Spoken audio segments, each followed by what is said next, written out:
Yeah, I remember we used to get bathed in the sink. And I'm not going to mention how many times I've had a bath with Inwills. Yeah. He always used to that get the tap explains end. a lot. It used to be because we honestly we were seriously poor, and there wasn't enough hot water for everybody. What year did you first have an indoor toilet? Well, I remember when I was first born. I remember the first place we used to live that had an outside toilet. I remember that. Cricket Field cottages. Yeah, that did. Had an outside toilet. And the only terrible in the winter. The only heating in Cricket Field cottages was a fire, a coal fire, and that was it. There was no central heating or anything. It was. And there used to be a little hook next to it that you had to pull something. Yeah, the immersion heater. In the chimney to heat the hot water. Aye, we had one of them. Yeah, and that used to be. And the coal guy used to come round sort of like once a month. Yeah. We were poor, but we were happy. Yeah. Actually, we were poor and fucking miserable. It was awful. It was absolutely awful. But, we survived. And I tell you... It sucked to bin sprocket because it's cold up north. Yeah. Well, I had my T-shirt on, so I was all right. The only heat that we had was from the woman's next door dialysis machine. Yeah. To keep us warm. Can't say that. To wind the blood pipe round our bodies so the warmth from her blood would warm us. It was, I remember it really was freezing at times, absolutely freezing. However, I do think growing up poor taught me the value of money now. Because now you know how much you haven't got. Well, yeah. I'm and I think it's probably the other way. I'm very stingy with money. I was going to say tight. Yeah, but I don't use that sort of word. Anyway, hello and welcome to Loose Women. Live? Welcome to Loose Women on the Loose. We're D&D players. There's no women involved in our lives. So anyway, hello and welcome. This is RuneQuest 6/Mithras. It's a fantasy setting. Unlike it's a fantasy setting like Dungeons and Dragons 5th edition. However, everything is based on a percentile dice, 100 D. So generating a number between 0 and 100, and obviously the skills of the characters start off very low and slowly get higher and higher and higher.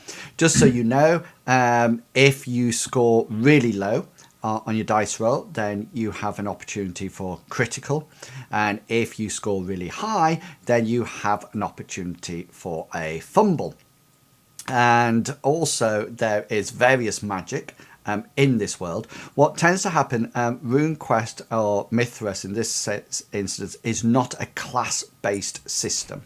So it's not sort of like, here are the magic users, here are the rangers. It's nothing like that.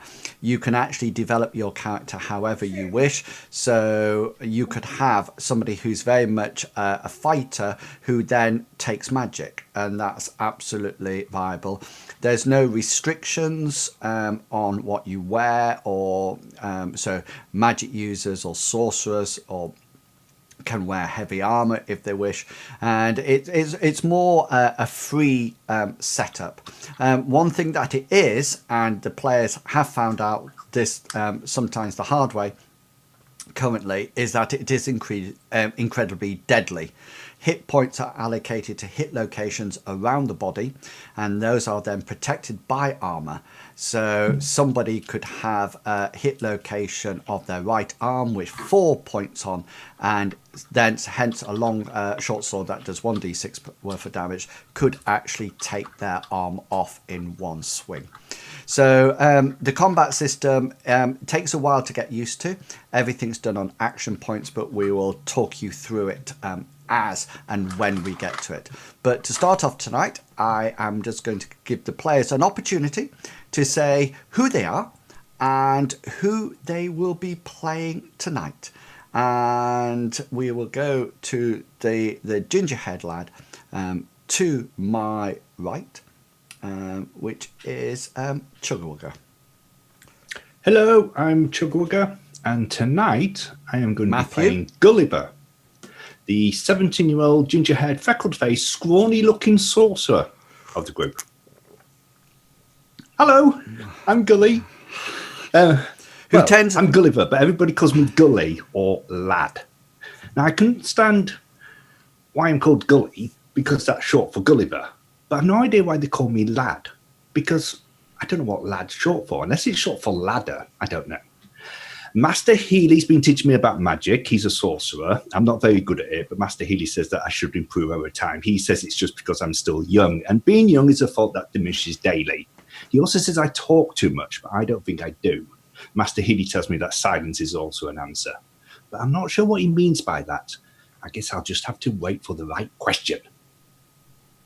Excellent. And below Chuggerwugger playing Gulliver, we have Big Beastie playing Briggs. I am Big Beastie, and I will be playing Briggs. He is the archer of the group. He is from a nomadic tribe, cast out many years ago when he was just a lad. But enough about me. Moving on.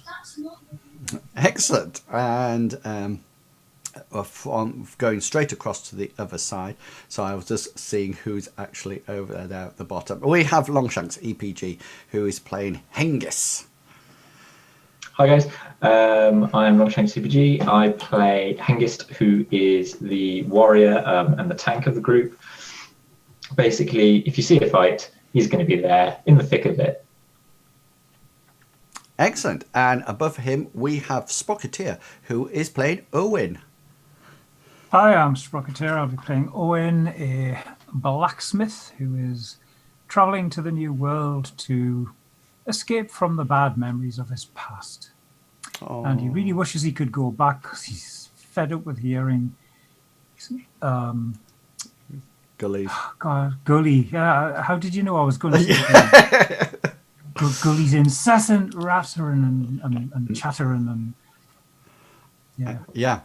Excellent. So as I've currently said, we'll start off the adventure. The party have been adventuring. We normally play on alternative Monday nights, but we have switched it to a Saturday for this week. So hopefully you will enjoy what is happening. I will try and give a brief outline of how things work as we go along, whether or not it be magic or combat. But it tends to be more of a role-playing setup rather than a heavy combat. So be prepared. Now, the 4 adventurers have left their homeland on a ship that they signed a contract for their passage. And unfortunately, and I think this is right, guys, but do correct me, none of you can actually read. I don't think any of you have the reading skill. It's literacy. Well, I don't write either, so I couldn't have signed that contract. So you probably just sort of like put a bit of thing on. X. Well, you would have used an X like it is in these days, just to say that you did it, and there would have been a witness there to actually say yes. And the party have suddenly found out that the passage on this ship has not only just included a passage. Their first stop was at an island where the captain asked them to accompany him onto the island, where they battled with savage painted men, tribesmen in the jungle. They fought against snakes. They brought statues to life, and they found a priestess who was drawing blood from inverted corpses that was draining blood into little pots. After that, they headed back to their boat to find that it was being somewhat occupied by a giant scorpion.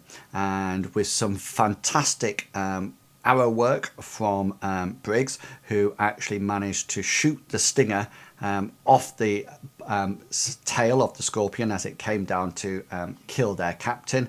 I think Hengist ended up having a rather fond moment in a fond embrace with a pincer, and Gully ran up and stuck his dagger into the scorpion's eye, if I remember correctly.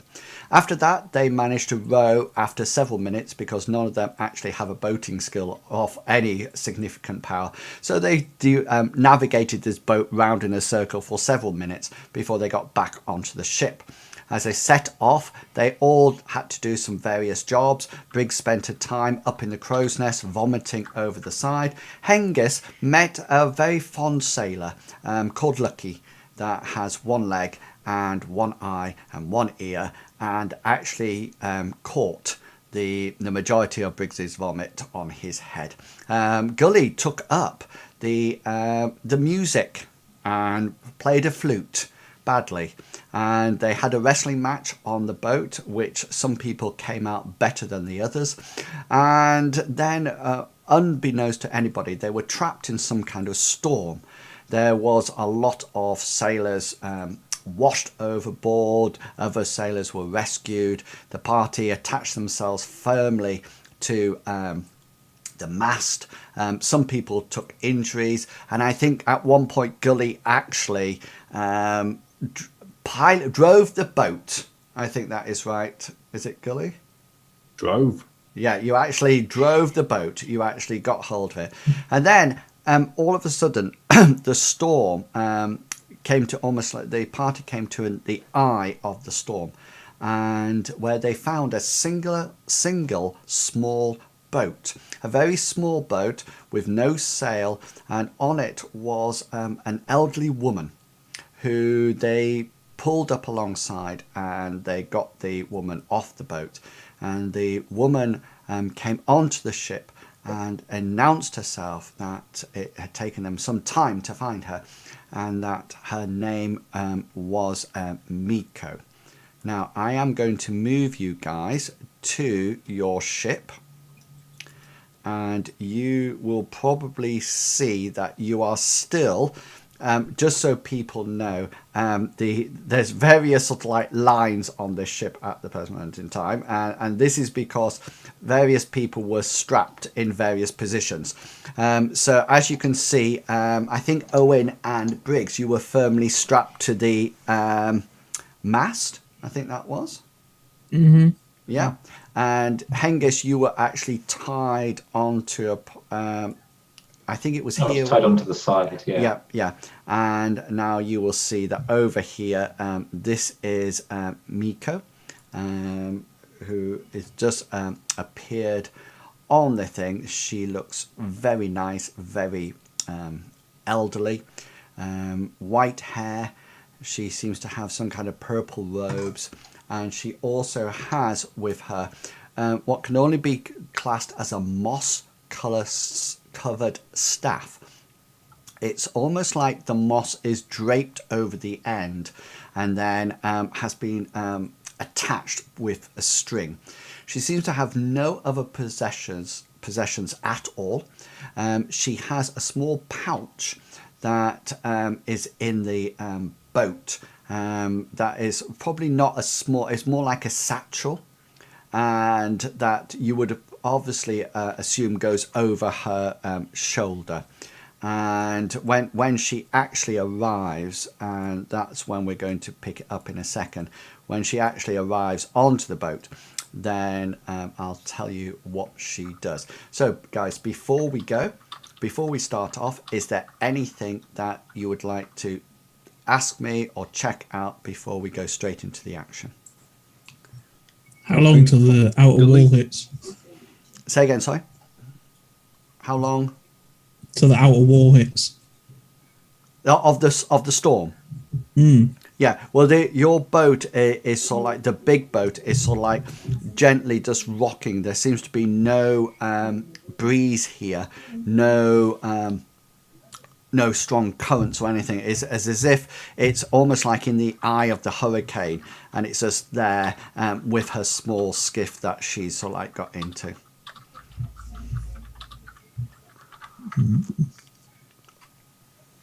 Okay, so if we are ready, so I think some of you have actually taken damage. I think, yeah. Hengist I has, have. yes. Yeah, so Yeah. we'll come to that at the moment. So we'll start the adventure exactly where you currently are, and Miko is over the far side with the captain, and she comes up over the side, and she sort of like looks at what one of the sailors, and she sort of like looks at him and says, "But don't just stand there. Get me satchel.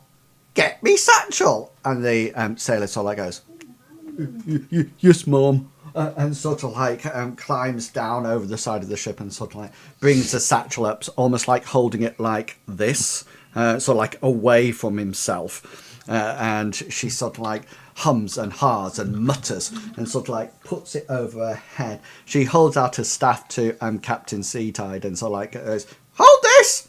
And then she puts it over. She goes, "Thank you." And then she sort of like comes pottering over to Owen and Briggs. And she sort of like, yeah. Gully's looking around in amazement as being in the sort of like the middle of this storm. Because he's never seen anything like that before. Hengist And then is he's going to to look at Miko and just sort of like stare at her a bit dubiously to begin with. Okay. Hengist is going to untie him from his life rope, himself from his life rope, Yeah. and then turn and go to greet Miko. Excellent. I'm just turning your nameplates off, guys, so they don't impinge on the. Oh, can I ask? Do we know roughly what time is it? Is it in the morning, afternoon, Well, evening? yeah. You think it probably is about 2 or 3 o'clock in the afternoon, but going through the storm, it was almost like 10 o'clock at night. But due to the darkness and the thunder clouds and everything like that, and you're almost like slightly out of sorts about time. But you think it's about 2 o'clock in the afternoon. Owen, are you actually prone? Prawn? No, don't believe so. Because you've got a prone sign on you. Yeah, I think you got. If I remember rightly, you got. I don't know. I've got no record of damage on my sheet or on my. No, I don't scratch think notes. I don't think it was damage. I think you got knocked. Yeah, I think he got like swept down. Yeah. Ah, So that's fine. Miko. Yes, Hengist, go for it. Hengist goes. She's actually she's actually looking at Briggs and Owen, who's tied to the mast, and she's like this. Hengist is going to come over and go. Good afternoon. How came you to be floating in the boat on your own? She sort of like snaps her attention round, and she's sort of like, so she's constantly holding this staff and her satchels over to one side, and she looks you up and down, and she goes, "Yeah, I am guessing Hengist." You have me at a disadvantage. I am, yes, but may I ask who you are? Young lad, I always have everyone at a disadvantage. Why are they tied to the mast? She asks you. They feared to be washed overboard during the storm, so thought best to tie themselves to the mast, so that would not happen. Interesting logical thinking, if I may say so. Yes, sorry about the storm. I needed somewhat of a form of protection. What would happen if the mast fell off? I can only guess they'd go with it. Yeah. Hengist. Gully, seeing that Hengist has actually gone up and started to talk to this old lady, Gully's going to go up, smiling. Hello. hello. We just got caught in a really big storm, and I was tied to the wheel with a rope so I didn't fall overboard, and other people weren't, and they did. And I had to drive the boat, and Captain Seatide helped, and he killed an octopus with She us. brings the staff over and just goes, bop, on your head, and says, I know. You're Gulliver. Yes, I'm Gully. Yes. Or lad. Yes, as you rub the top of your head. It wasn't a hard hit. It was more of a, shut up. And she goes, yes. Yes, little Gully. I remember when you were but a wee nipper. I remember that time. Probably are still a wee nipper. Did you come to the orphanage? Well, Gulliver, you are going to have to work that out yourself, dear boy. Is anybody going to untie Owen and Briggs? At this, Angus will turn to both of them and just raise his eyebrow. Briggs is going to turn around and look at after hearing what she said about what if the mask got washed. He's going to look at the mask and turn around. Bugger. Yes. Be careful, because Briggs was sick. He was sick, unlucky. Yes. Which was unlucky for Lucky, but lucky for Hengist, because Hengist was next to Lucky. Yes, I can see that. But Briggs is not used to the sea. You know, not used at all. He went right up on the mast. He went right up into the top of it. He saw the storm coming, he did. Hengist will move over. I'm just going to put my token over that side so everyone can see it. And he's going to start untying Briggs, whether Briggs wants it or not. Cool. Well, let's remove... Gully's going to see that some of the sailors are injured, and he's going to go round and start seeing whether they can those help. red dots on Briggs' character, or... No. No, I think they were just on the... Yeah, got you. I'm just... And is that a little blob next to you that I can remove as well? Yeah. Oh, it seems that we are all here. Gulliver, as well as the sailors, you can see members of the party who are actually injured as well. Who actually has taken damage? Hengist has. To your, Yes, to your what, Hengist? 4 points to my chest. So that's probably some kind of a broken rib there. So there's probably, because I think it was almost like concussion damage, wasn't it? It's something that you bashed against rather than... I got thrown into the door. Yeah, so you're probably sort of like, every time you sort of like breathe in and out, there's somewhat of a wince. And what? Sorry, Briggs, did you say you were damaged? Yeah, I got like 3 points to my chest. Chest. So yeah, so that's probably mirroring some kind. Were you thrown against something or hit? The wave crashed into me and forced you backwards. Yeah. So you probably got a cracked rib on your back somewhere. And can I say thank you very much for entering into the spirit of tonight and actually breaking one, so you knew how it felt on the thing. Owen, are you damaged in any way? I assume not. He's muted. So Owen thought to himself loudly, and then he decides to vocalize his thoughts. Right. Owen he's not injured. He'll get to his feet, untie himself, coil the rope and fasten it round whatever protrusion he can find. Yeah. There's one of those double things on the mast that sort of like goes up, so you could do like a figure of 8 wrap around it. Dudley's injured. Yes, you're my next question.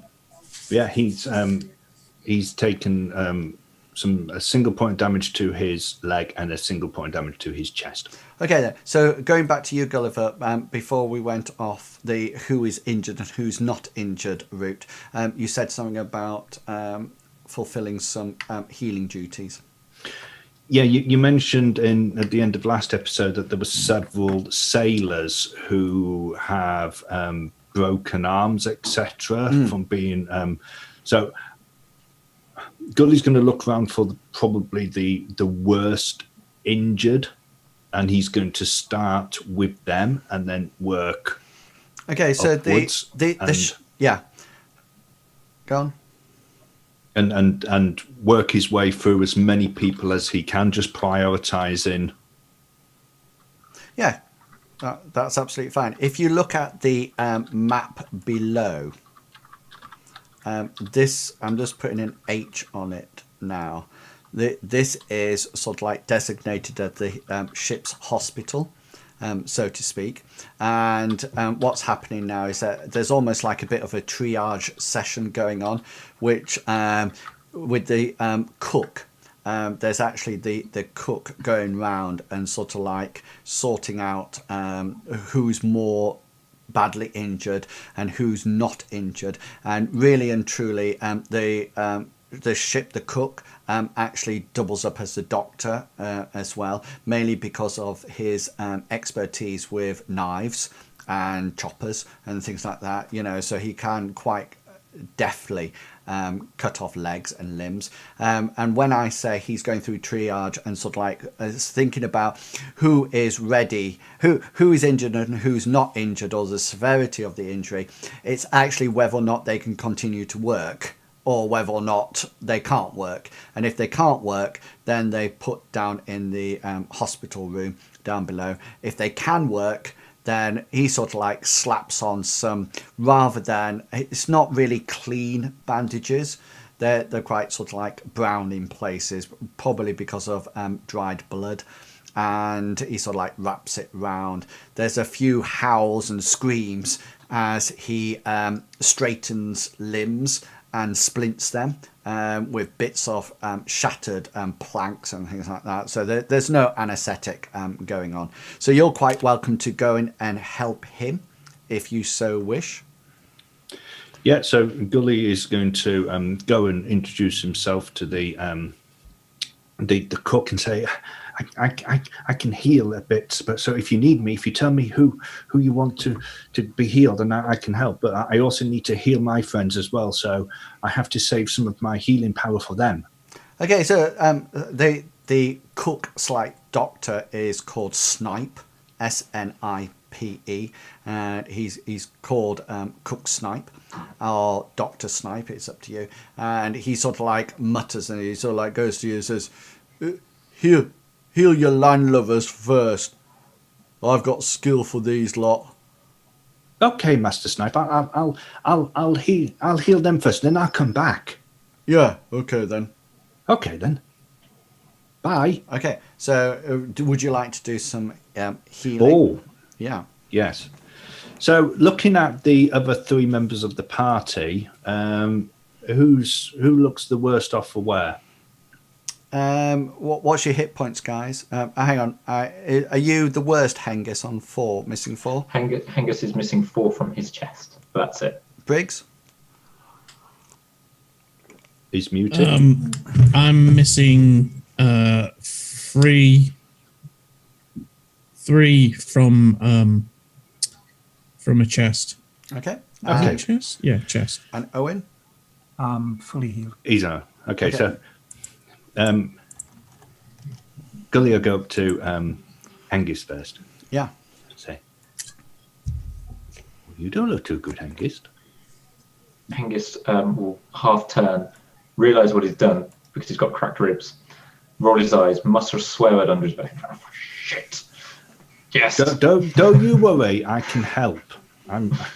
Master Healy's taught me a bit about healing. Well, not healing itself, but he's taught me a spell that allows me to heal. So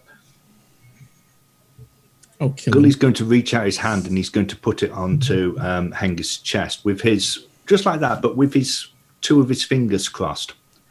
And when it's on it, he's going to whisper, Leia, and try to cast a spell. Yeah, cool. Go for it. Folk magic. Ooh. Yeah, He's going to quickly follow it up by going, drought! Yeah. So just so people can see from the dice roll, you can see that the system is set out for very easy, standard, hard, formidable, and Herculean. And generally, you're looking at the standard roll. And so you can see the first roll is the roll. The first number is the roll of the dice.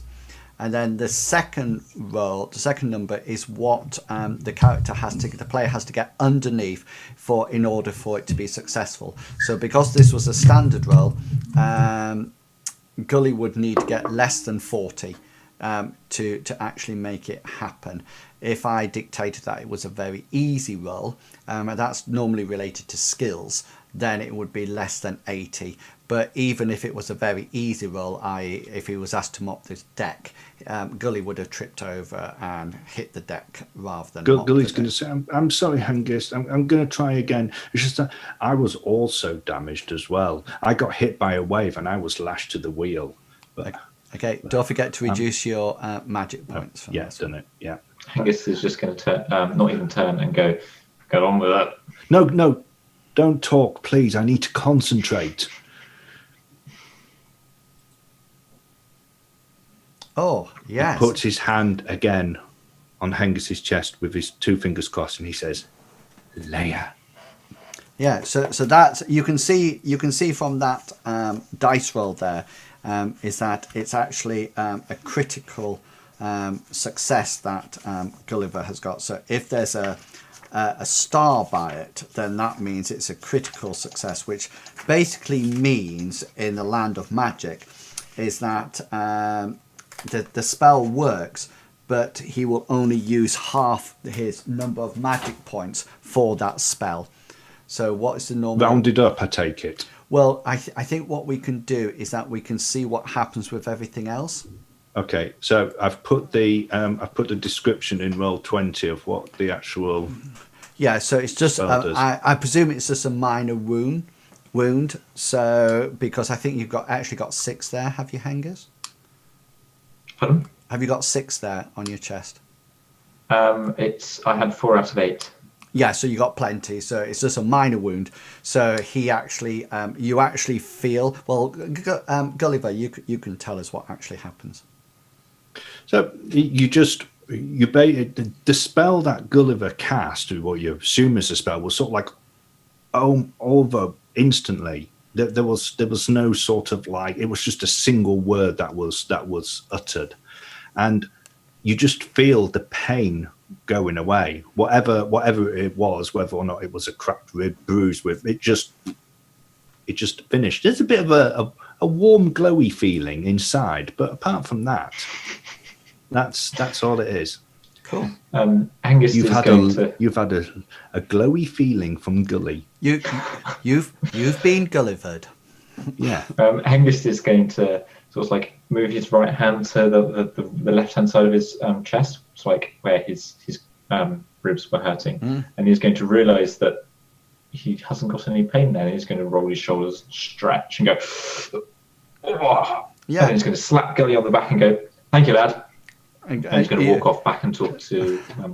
Yeah. So you're still a bit stiff, but you feel that the bones have actually been knitted together. And Gulliver, Hengist whacks you on the back, and you sort of like Gulliver goes, "Ow!" You sort of like stagger forward a bit, and the Hengist, I got hit by a wave. That hurts now. You suddenly sort of think it's you recognise it as a friendly sort of like gesture rather than a brute force hit. Okay, what would he's going to go up to? He's going to go up to Briggs next. Okay, move around then. Same thing. Hello, Briggs. Did you get injured as well? Okay. You're not still feeling sick, are you? I might even be able to cure sickness. I'll try. Whereabouts were you injured? Yeah, was it your head? Did you take a knock on the head? Back. Back? Oh, let's chest. have a look. Your back of your chest? Back of me. Okay, we'll just... Gully's going to try again. Again, he's going to touch Briggs's chest in the same way as he touched Angus's chest, just so that he doesn't feel left out, and whisper Leia as he tries to cast his spell. Cool. Yeah, and that. How many points had you taken, Briggs? 3 Out of 6. 6. Yeah, so that's absolutely fine. That will heal you completely up via Gulliver's magic. Gully's going to go up to Owen next. Hello, Owen. Did you get hit as well? Do you need healing? No, lad, but thank you for the offer. Do you have any warts?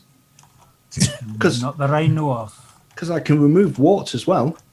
If you find one, you'll be the first to know. Okay, well, we'll have a look later. Briggs is going to turn around to Gully and say he's going to... nice one. Yeah, thank you. Hengist, it looks like you're stood opposite Miko. Is there something that you wanted to ask her or engage her with? He was just hoping. He assumed she was still talking to people. So he, having been untying Briggs and then being healed by Gulliver, he was going to go over and just rejoin the conversation. Yeah, she's just watching Gulliver doing his healing and watching the sort of like the general happenings of the ship.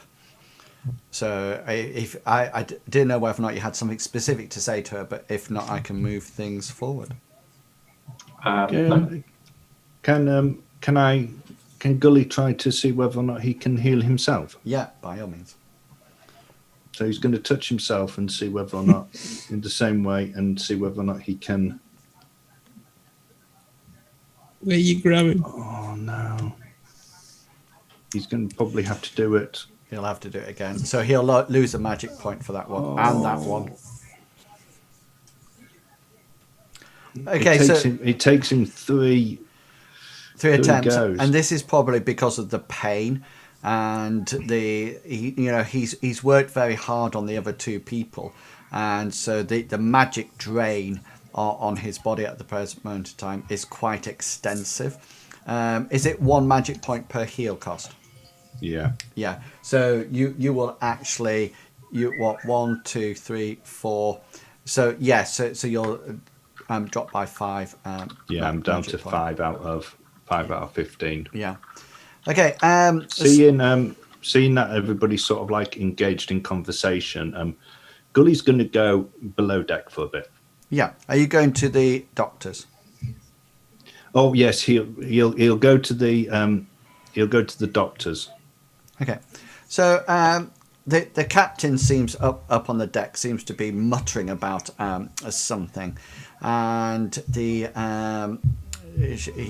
he sort of like is muttering and walking backwards and forwards, and there's a lot of repairing going on the actual ship, and Mika sort of like looks around at everybody and sort of like bashes her staff on the deck of the boat, and sort of like says, "Well, I think it's now time for us to be on our way." And Hengist and Owen and Briggs, you suddenly feel that there's almost like a breath of fresh air that sort of like emanates from her and sort of like circles round, and you notice that any sails that are on the ship immediately sort of like go and billow out, and looking over the deck, you notice that the clouds, they're still there, but they're slowly thinning out as the storm dissipates. And the captain looks quite amazed, and shouts out orders about releasing the sails, because a lot of them had been tethered because of the storm, about releasing the sails and making sure that everything is tied down, and releasing the doors that were sealed beforehand. And almost straight away, the wave crest, which is the name of the boat, almost like springs into action and sort of like heads off on its original course.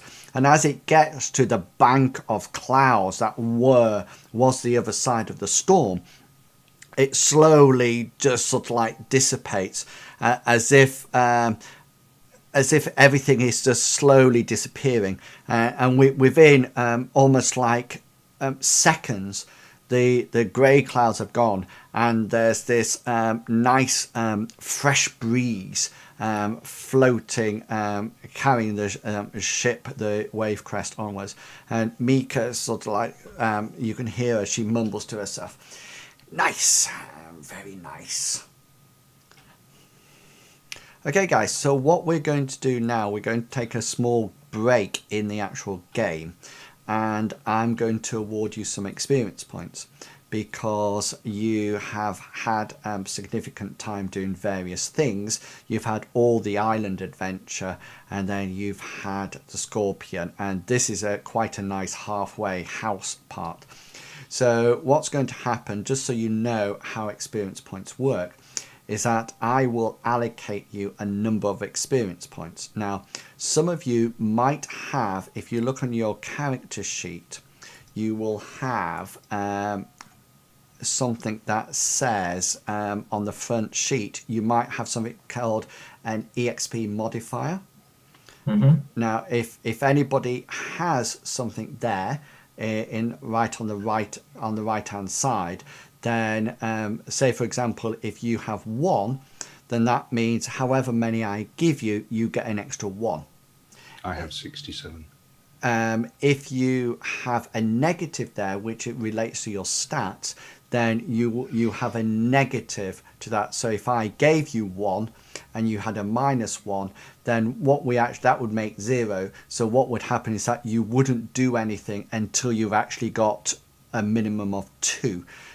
Just so you know, the minimum amount of experience points you can ever get is 2, and the maximum you can ever get is 4.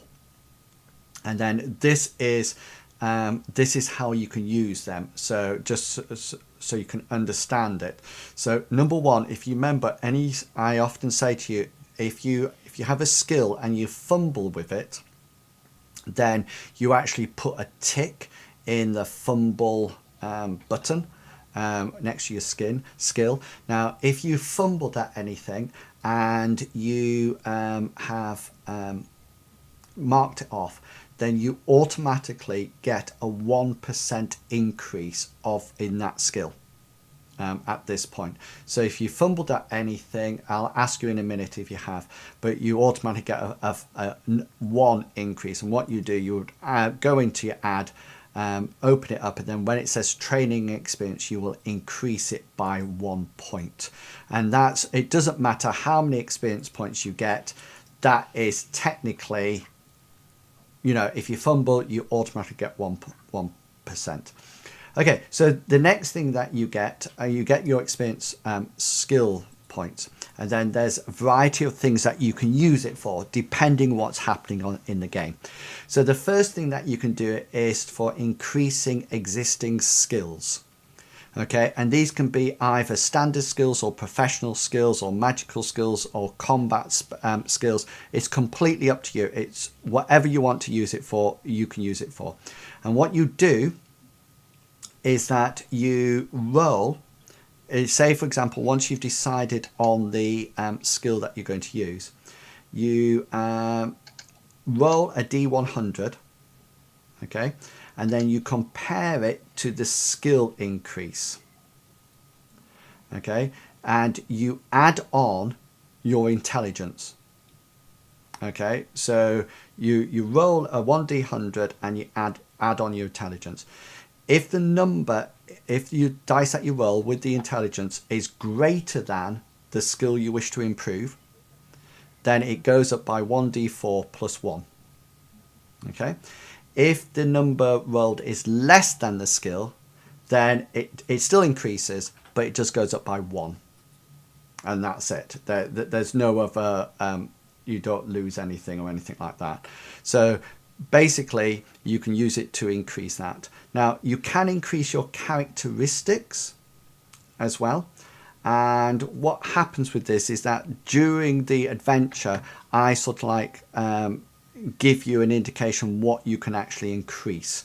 And then if you would then go off and have to train on it and train to see what you actually did, etc., etc. Now, during this adventure, you haven't been able to, because you've been just adventuring, you haven't had time to go out and train. But normally you would, if it was downtime, you would have that option.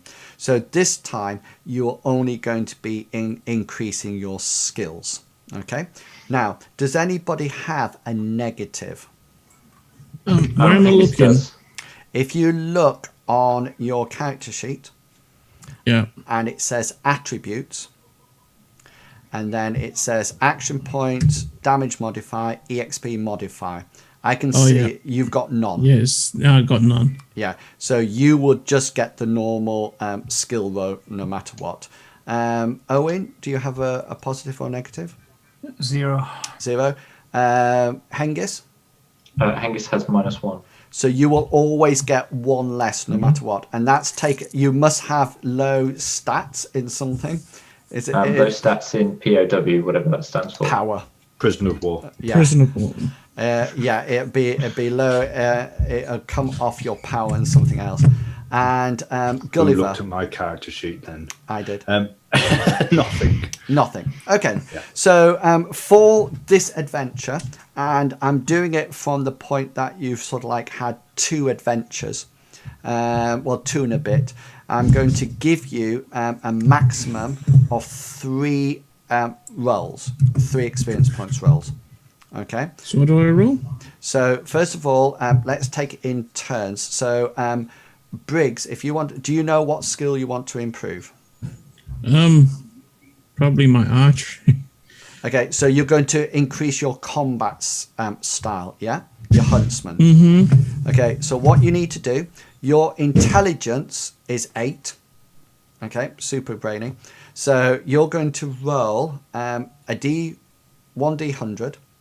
You're going to add on 8, and you need to get 55 or above. So can you see, guys, the better you are at the skill, The harder it is to get better. yeah, but you'll still get better because you'll still get that 1%.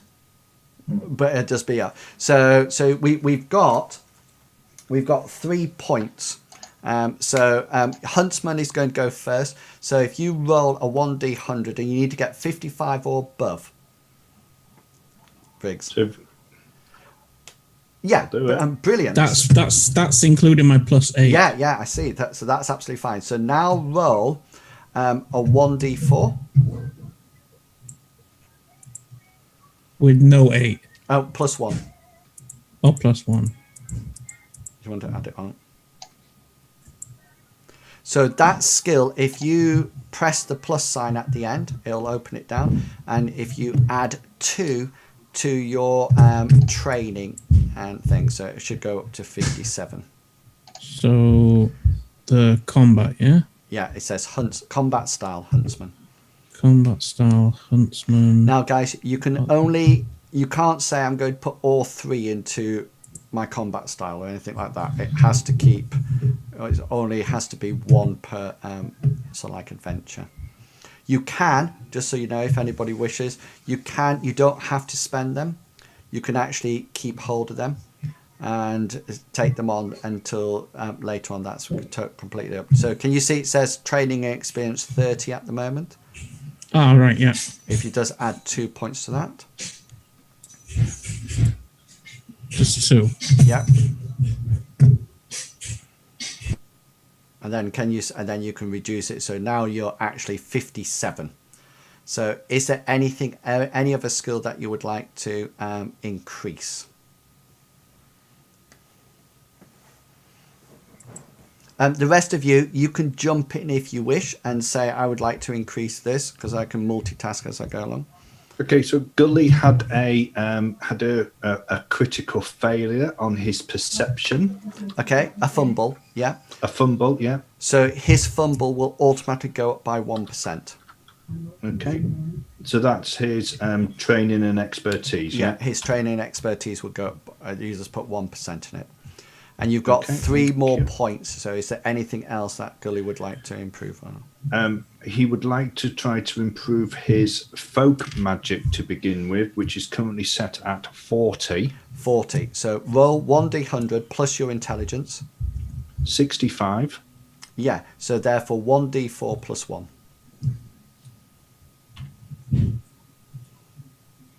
So that will go up by 3%. And that again goes straight into Training and experience. So that'll go up to 18. And it will automatically adjust Put him up to everything else. 43. Does it automatically adjust his magical one, do you know, as well? Folk magic, no, it doesn't. 40. Because I've just seen whether or not it does it on his. Hengist, is there anything? You'll have 2 points. Is there anything that you would like to improve? Angus would definitely like to improve his perception because he's been able to see nothing so far. Okay then. So what's his perception currently? 16. 60. Yeah. What's your intelligence? Intelligence is 11. So roll d100 plus 11.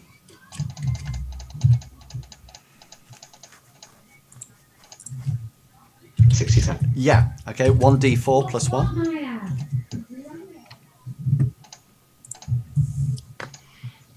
Two. So it'll go up by 2%. But hey, Okay. Owen, is there anything that you would like to increase?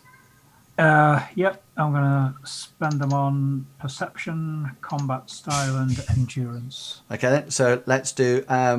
Which one are you doing first? Completely up to you. Combat style, it's Combat style. So what's it set at the moment? 42. 42. Okay then. So roll 1d100 plus your intelligence.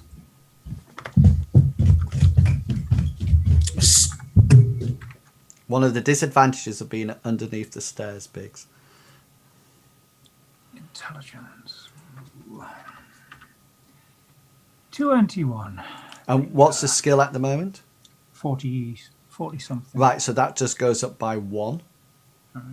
because it's less than the dice roll that it's at. So you still get an increase, but it's only 1. Perception's at 27. 27. So 1d100 plus 9. Brilliant. So 1d4 plus 1 now. So that goes up by 2. And did you say your endurance for the last one? Endurance, yeah. Yeah. 24. 24. So 1d100 plus 9. And that would just go up by 1d4 plus 1. 3. 3. Excellent. You're all done. Hengist, you'll have another point. Sorry, Gulliver, if you got another point. I want to do my invocation as well. So that's currently set at 43. 43. So 1d100 plus your intelligence. Yeah, nice. So 1d4 plus 1.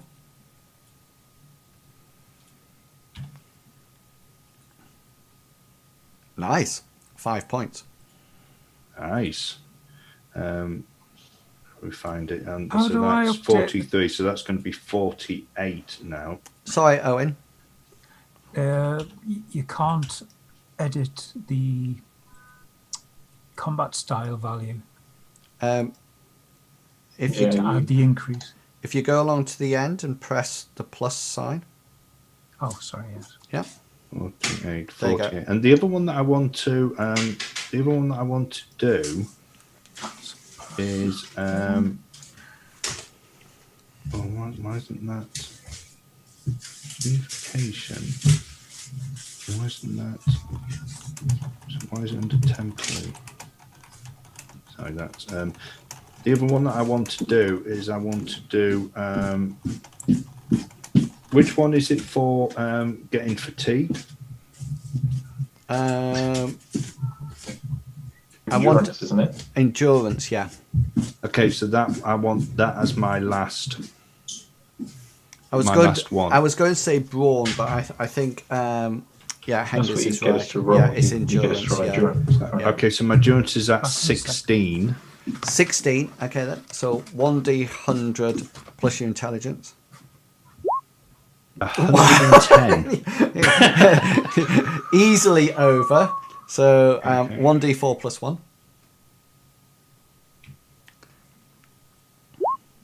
And you get 2 points. You like those 2s. Mm-hmm. 2 extra points on that. Is that you done now, Gully? Yes. Yeah. Sorry, can I ask you a question? Yeah, by all means. No. So out of that, we only got what? Myself and Gully only got two points out of that.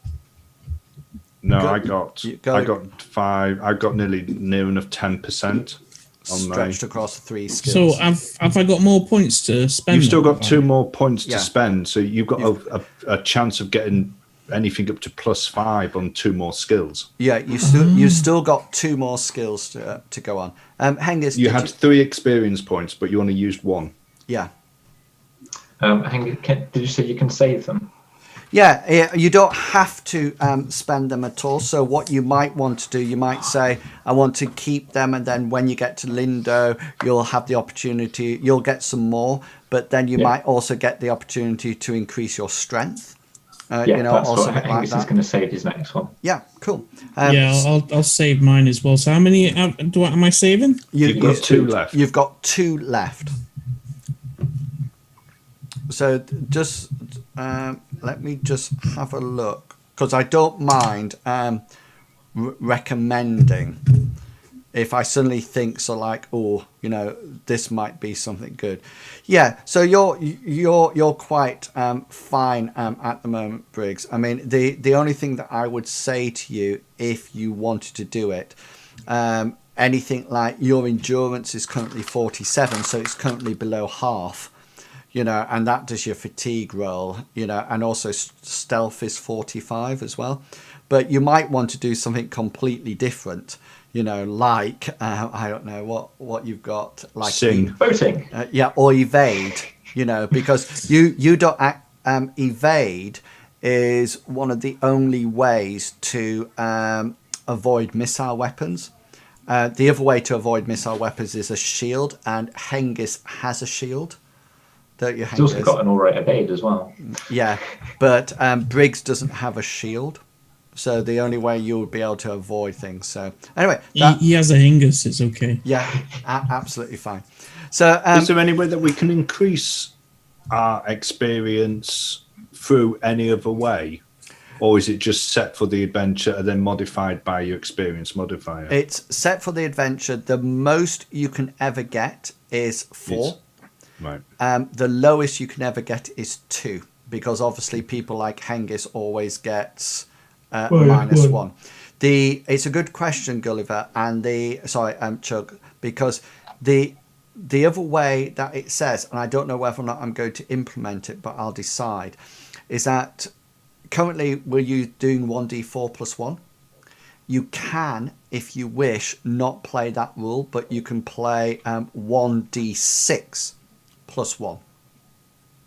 Okay, so you get a faster increase. It says game masters can, if they wish, increase the dice step if they want to have skill progression move at a faster rate without giving experience rolls on a frequent basis. So instead of increased by 1d4 plus 1, skills increase by 1d6 plus 1.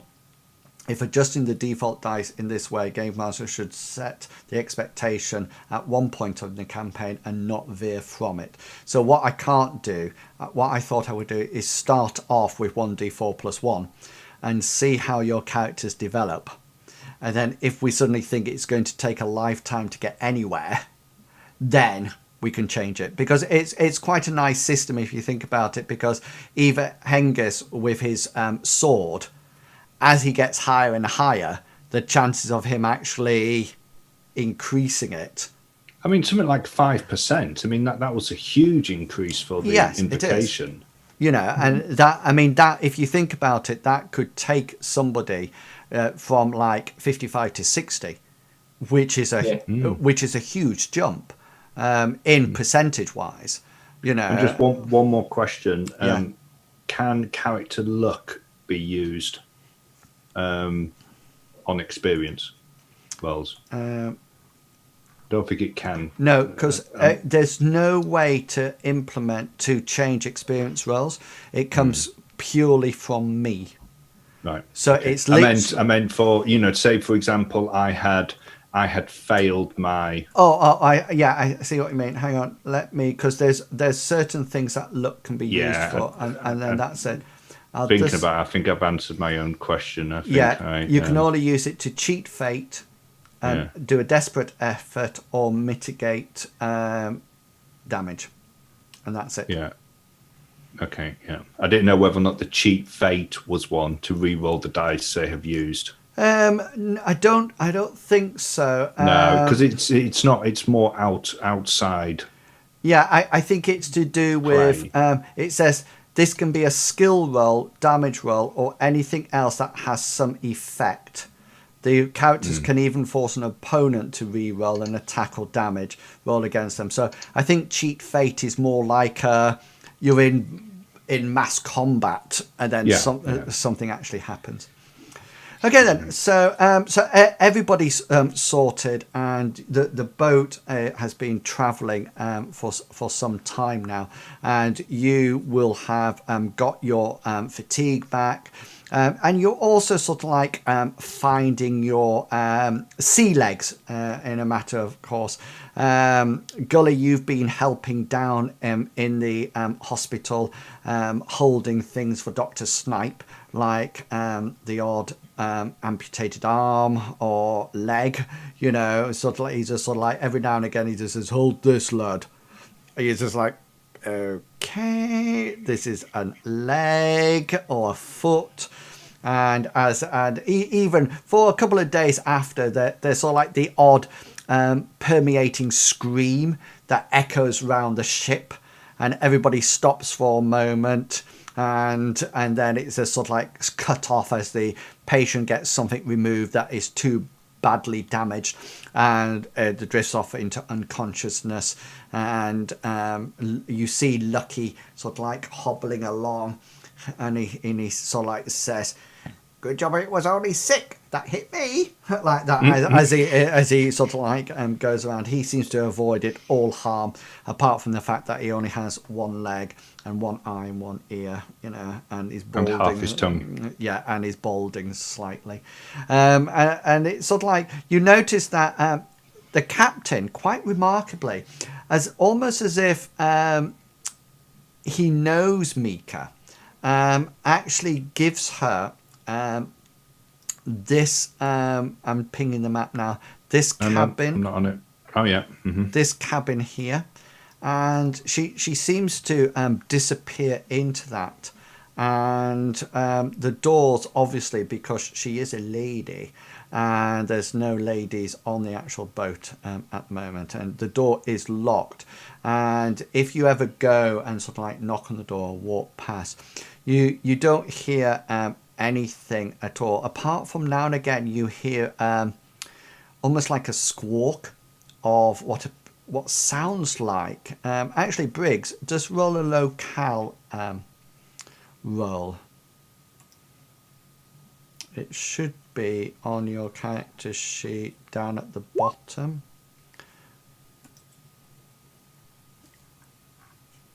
And you've got your fatigue on.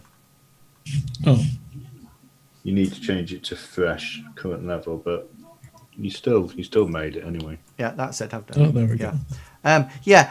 You figure it sounds like you've heard this sort of like animal cry before when you've been on the nomadic plains, spending time out there alone.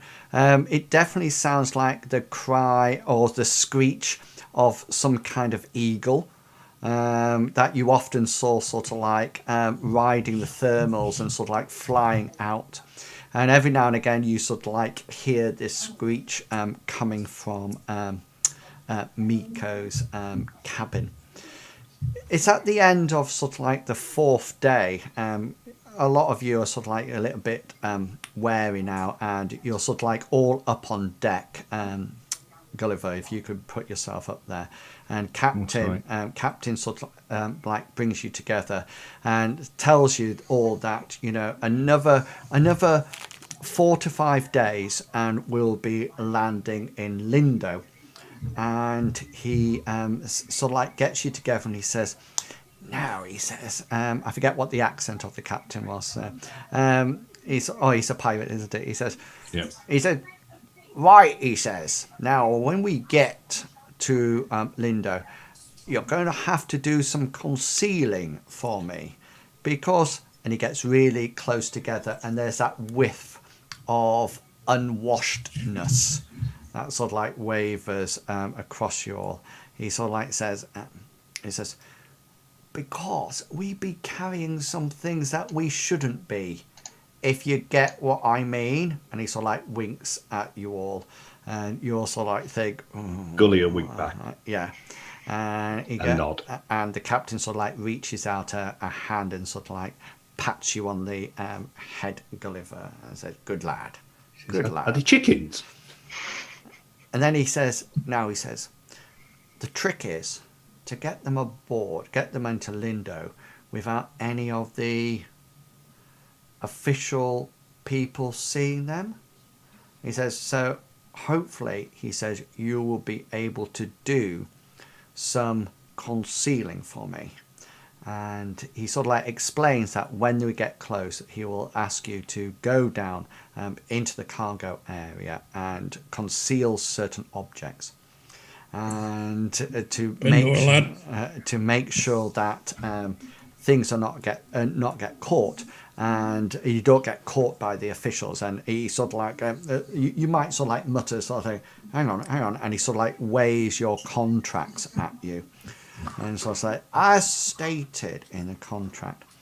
Anyway, he sends you off to your cabins, where you have your various gear, because obviously, as previously mentioned, when you're on the ship, you're not walking around in full battle with all your weapons. And it's while you are in your cabins, your respective cabins, that you hear a cry from up above on the deck. And it seems to be a cry that just sort of like echoes around, and it seems to be somebody shouting. There seems to be 2 words. It sort of like says, "Attackers incoming." And you just sort of like hear people shout. Because obviously it started off really high up in the crow's nest, but it's obviously come down, and you can hear on the deck above the sound of running feet, and sort of like people sort of like dashing here, there, and everywhere. And there seems to be quite a commotion up on deck. Hengist will immediately stick his head out his door, and he knows that Gully's cabins is right opposite him. He goes, "Gully, help me with my armour," because he knows if he has somebody helping him, he's going to get into his armour quicker. Good idea, yeah. Gully's going to go out and look at Hengist and go, "What? Help me with What my am I armour." doing? And I start throwing in things and just like sticking my arm out and go, "Buckle this on," as I'm buckling my greave on. As Gully starts, he hopes Gully starts helping him buckle into his armour. Okay, Gully's quite intelligent, so he sort of like figures out that, you know, when there's 2 things that comes, that seems to be a buckle and a strap. He sort of like sticks it in. The only thing that he's not all that well known about is how tight to do it. So there's several times, Hingis, that you sort of like have to go, bah! And so like slacker, you know, as Gully he's the weakest person ever is Gully. So you probably find that most of the straps aren't, you know, sort of like you've got the odd bit of armor that's a bit loose, you know, sort of like not fitting straight, because he doesn't have the strength to pull to actually sort of like attach them on. Yeah. No, so he's scrawny. He's just so this is where the brawn roll would come in. So if you just roll your brawn roll, Gully, we'll see how well you do in it. You're doing quite well. Yeah, I think it's because it's just like buckles, and basically all you need to do is pull them back, and then they click in, and then that's it. Owen and Briggs, what are you guys doing? Where are we? You're in your cabins, wherever your cabins were. I have no idea. Nobody's. Yeah, I can't Bigger remember what cabin. the cabin was. I think if I'm right, Owen, because you actually went to your cabin and ate something. I think it was this one, I remember. and I That'll do. think Briggs was in this one here. Yeah, that looks about right. So what would you guys like to do? Okay. Go on. No, you go. Cheers. Again, stick my head out the door, have a listen. Definitely sounds like alarm being raised. Most definitely. It almost like sounds as if there's a lot of footsteps running around. There seems to be a lot of screaming and yelling and quite frantic activity. Don the old armor. Okay, Yep. excellent. And Briggs, what would you like to do? Briggs is going to stick his head out. He's going to hear everything going on. He's going to mutter, "Oh, bugger," and grab his bow and head out. Okay then. So Briggs, you get to the deck, obviously, first of all, and what you actually see out on the ship is pure pandemonium. There's so many things happening at the same time. There appears to be two huge bird-like creatures that are actually bombarding the deck. You also notice that some of the there's a couple of sailors who are actually overboard, and just as you come out the door, you notice that one of these creatures flies down right as soon as you open the door. You just see it happening, and it just comes straight down. It just picks up a sailor with its two claws, sails off, and then just literally drops it into the ocean in one fair swoop, and then sort of like circles up. I'll put them on now for you. So my I was gonna ask, do I notice them to be these eagles that I heard earlier? Or you think they are probably miles to. Well, when I put them on, you'll see, and you'll know instantly. They don't look like eagles. They're not eagles. They're definitely not eagles. Yeah. Would he have seen these before, or? You can make a locale roll, but just to let you know, it's going to be at hard, because this is not the area. Is not you're at sea, which yours is normally the plains. Okay. Or if you have a nature roll or anything like that. I'd do the locale because yeah. Yeah, you think don't. the pigeons. Yeah, you figure there's some kind of seabird. They look almost like reptilian, and they are brightly coloured, and they do seem to be leaving quite deep claw marks on the sailors that they actually hit and pull to one side. Once Gully's helped Hengist on with his armor, and as Hengist is probably getting his weapon ready, strapping that on, Gully's going to run back into his cabin, pick up his armor, and then rush back to Hengist, handing him a copper cooking pot and saying, "Hengist, help me on with my armor."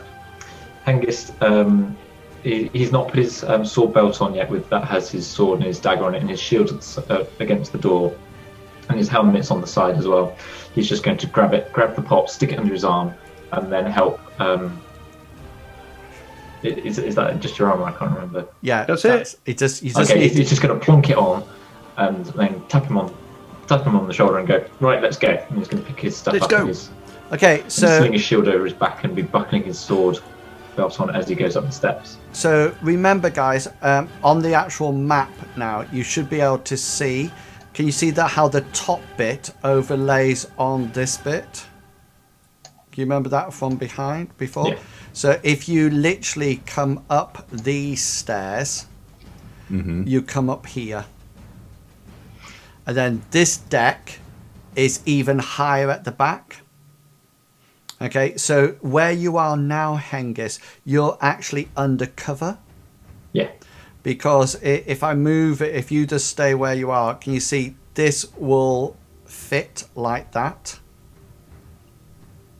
Yeah.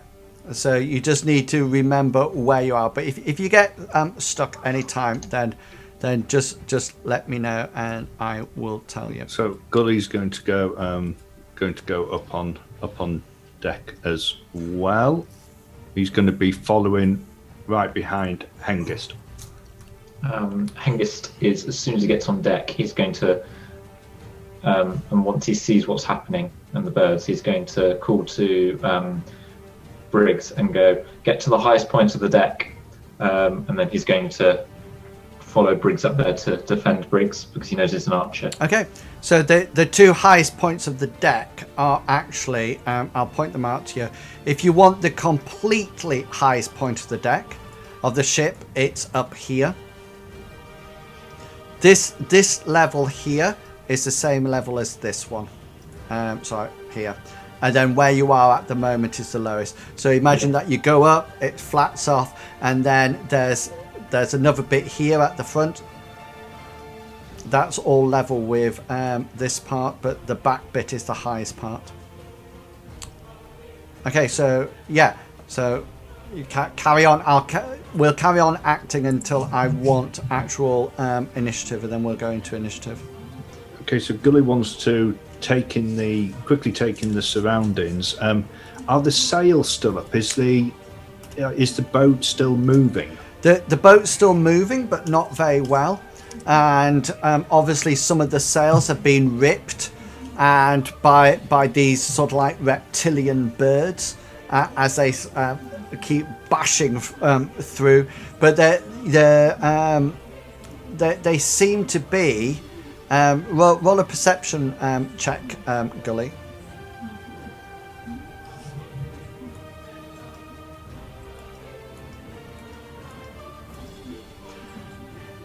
Yeah, it's an easy one. It's quite easy to recognise.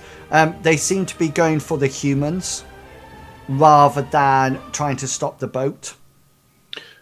And has Gully seen anybody being grabbed and... Oh yes, you haven't seen that yet, but you can see people in the water. Owen, is there anything that you wish to do? As soon as he's ready with his armour, he'll grab his weapons and head up onto the deck. Excellent. So do you want to move yourself up? And Hengist, I'll move you guys. I presume you two are up here. Do you want to be round the opposite way, or? Can I just say, Briggs is going to have his bow in his hand already. Yeah. Because he's just grabbed it and ran out the door with it. Cool. Yeah, that's excellent. Hengist has got his helmet on now. His shield is looped up on his left arm, and he's got his sword out, and he's pointing and directing the sailors to various positions to try and get them to repel. Repel boarders. Yeah, basically. And I have a skill which I really want to kind of use, but I don't know if you'll let me. You could tell me. I won't do very well. It's law, strategy, and tactics. So you know about previous battles? I know how to fight battles. Yeah. What to do and how to order people around, basically. Yeah, basically a law. Isn't it double intelligence a law skill? Yeah, I think so. Yeah. So you know what's happened before. So this is why you knew where the highest point of the deck was. Yeah. You know, and things like. Do you want to be in front of Briggs or behind Briggs? slightly in front, but I don't want to be blocking his view too much, so he can actually shoot at the birds. But I want to be close enough that I can defend him. Okay. Because he's an archer, so he's going to be vulnerable from the air. So I want to be able to put my shield up and hack at them if they come near him. Excellent. Okay, guys. So let's start off by rolling some lovely initiative dice. Don't forget to click on your character. Click on your tokens. So basically, guys are watching the stream, and combat goes as follows. The initiative stays the same once we've all got it. Basically, as you can see from the roll, everybody rolls a 1d10, and then they add on various modifiers due to their. Sorry, I'm just trying to find my sheet. Due to their skill. So and then the monsters here tend to do the same, or sometimes they just have a normal number that they actually roll. And then what we do, each character, like Hingis has got up already. Well done, Hingis. Nice to see that you're up and running. You'll see little numbers appear by the characters. So this means that Hengist has 3 action points. And unlike Dungeons and Dragons, where you can sort of like move and do a lot of things, in RuneQuest or Mithras, everything takes an action point. So if you move, that is an action point. If you ready a weapon, that is an action point. If you hit, that is an action point. And we go in the order of the initiative. The only thing that you can do is that you can have, those are also like proactive actions. You have reactive actions. So if the bird was coming down and was going to attack Briggs, then Briggs has the option to use an AP, an action point, to evade that roll, or Hengist can parry the roll, and that's classed as a reactive roll. But it still holds him. A little bit strange in terminology. We have rounds and we have turns within those rounds, and we carry on with those turns until everybody has literally used up their APs, action points, and then we go on to round 2, and so forth and so on. So you can see Hengist, naturally being a tank, has 3 action points. Briggs has 2, and then down here we'll see that Gully has 3, and Owen has 2. And so that's how it works. The only other thing that happens, and it takes a bit of a while to get used to it, if you do really well, you get specials. So for example, as a bowman, Briggs can use a special to fast reload his bow. Normally it takes 2 turns to fire the bow, but he can do it really quickly in 1. Hengist can impale or cause bleeds. You can shift location. So Briggs can do something like marksman, which allows him to move the hit location from the chest to the head. Or you can even on a special choose location and say, I want to hit here. And then that will allow you to sort of like hit the head, etc. Okay, so is everybody up? Everybody's done their combat, their initiative. And let me just make sure that I'm on the thing. Yeah, I am. So as usual, Gully, who's on the lower deck, you are going first. Okay, the first thing that Gully's going to do is he's going to shout out, Mistress Miko, don't come out! And then he's going to he's going to shout that loud because he knows that her cabin's about here, isn't it? Yeah. And he's pretty close to it. So hopefully of the noise of everything that's happened, that will hear. And then the next thing he wants to do, he wants to look for some rope, I don't know, grappling hook. Okay. Something that he can throw. Okay. So towards a sailor that's in the water. Okay. And he wants to head over in that direction. Right. So he'll spend this turn trying to find that rope. Okay. And then that'll be it. So hopefully over on this side, maybe. Yep. Okay then. Briggs, you are up. Okay. Briggs is gonna load his Yeah, he's going to start his loading his bow. bow. Yeah. So that takes 2 turns. So at the next turn, you'll be ready to fire. Who's up next? Hengist. Hengist wants to be ready to counter-strike a bird if it comes near him. Okay, so sorry, Briggs keeps putting a massive cross over his stroke. I keep thinking that's the thing to exit out of it. Yeah. So you're going to delay your action. Yeah. Yeah. If it comes close. Owen, you're on 13. Stupid. You're muted. Sorry, Owen's going to ready his spear. He's going to stay where he is Right. Can you put? and sort of defend this kind of area of the ship. Excellent. Can you just put your action points up so we can see them? They're already on. Oh, they're on the big circles rather. Or you want them on the little dot. Yeah, and then I can see them as we go around. Excellent. Okay, then. So this is now bird. So this bird, this massive bird near to Briggs and Hengist, this sort of like almost like does a flyby, aiming at you, Briggs, to try to pick you up. So it's almost like coming in on this angle. So as it comes back, Hengist, you will have your attack. Okay. as well as its attack. Okay. Do you want me to make my roll then? Yeah, go for it. I'm just calling up my sheet here. Hengist got up to formidable as a success. Excellent. Trumpets ring off. So this is me first.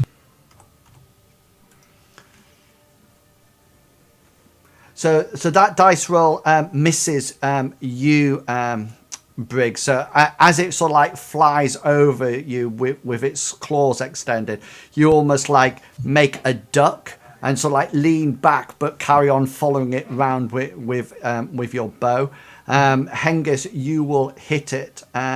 It won't do. It will carry on flying by. It won't evade the roll due to its the amount of APs it has. So can you do a Location. a hit location for me, please? That's 1d20. So you 15. will automatically have a special. So if you Okay. wish, you can automatically choose location as it comes past you, or you can do your bleed or your pale or any of the others that allows you to do it. Yeah, Hengist is going to swipe at the closest wing if it's within reach of his longsword. Yeah, well, 15 is actually its right wing, but it can be its left wing, which is not a problem. Yeah, Okay. so do some damage. And then he's going to roll his longsword. He gets 5. 5 points. Okay. So you feel it sort of like go through the wing, but it's quite tough. It doesn't sever it or anything, but it obviously does a bit of damage to it, and the bird sort of like veers off this way, out the way. So don't forget to adjust your AP. And and so that's me. Let me just write that down. Bird. Okay, so we're coming on to, that's everybody that has acted. So we're on to turn 2 now. Gully, you're up first. Did Gully manage to find a? Oh yeah, a good point. Sorry. suitable- Yeah, roll your perception skill. No. Yeah, Some dental floss. No, how I was going to roll it, Gully, is that obviously you can find something, but rather than where you wanted to find it, because your roll so low, it's actually here. Okay. So you would be over there, yeah. Are the sailors on this side that fell over? There's sailors on both sides. Okay. So Gully wants to.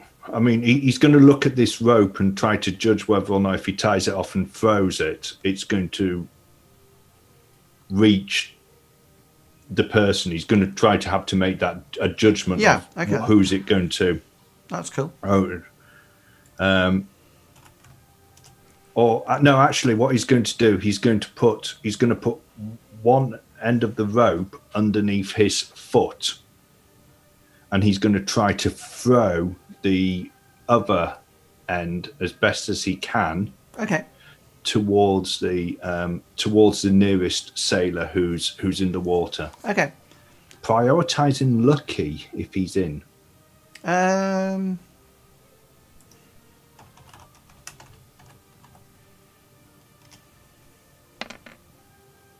You can't see Lucky. Okay. Do you have a normal missile weapon skill at all? I have. If not, just roll you an armed combat skill. I mean, I have sling and throwing stones and rocks. So whether or not they're anything like that, you can use that. Go for it. Okay.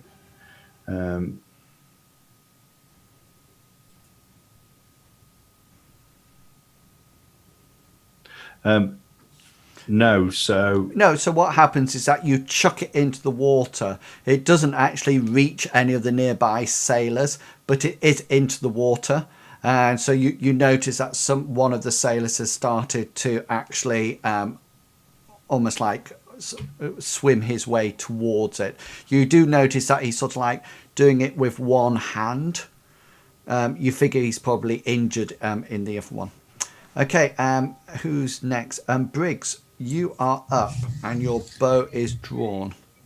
Okay, he's going to delay his action, waiting for maybe this one, or if this one turns round and attacks. So whichever one's going to attack, that's when he's going to release his arrow. So the one that Hingis has damaged is currently flying away. Yeah. So you don't know whether or not it's going to fly away completely, or whether or not it's going to be completely out of range. This other one, you can see it is high up. It might attack at the end of this round, or it might not. You're not too sure. But please remember that if it doesn't, i.e. it's used all its AP is on, then you would lose that action in preparation for the next one. I would have to. So it's up to you.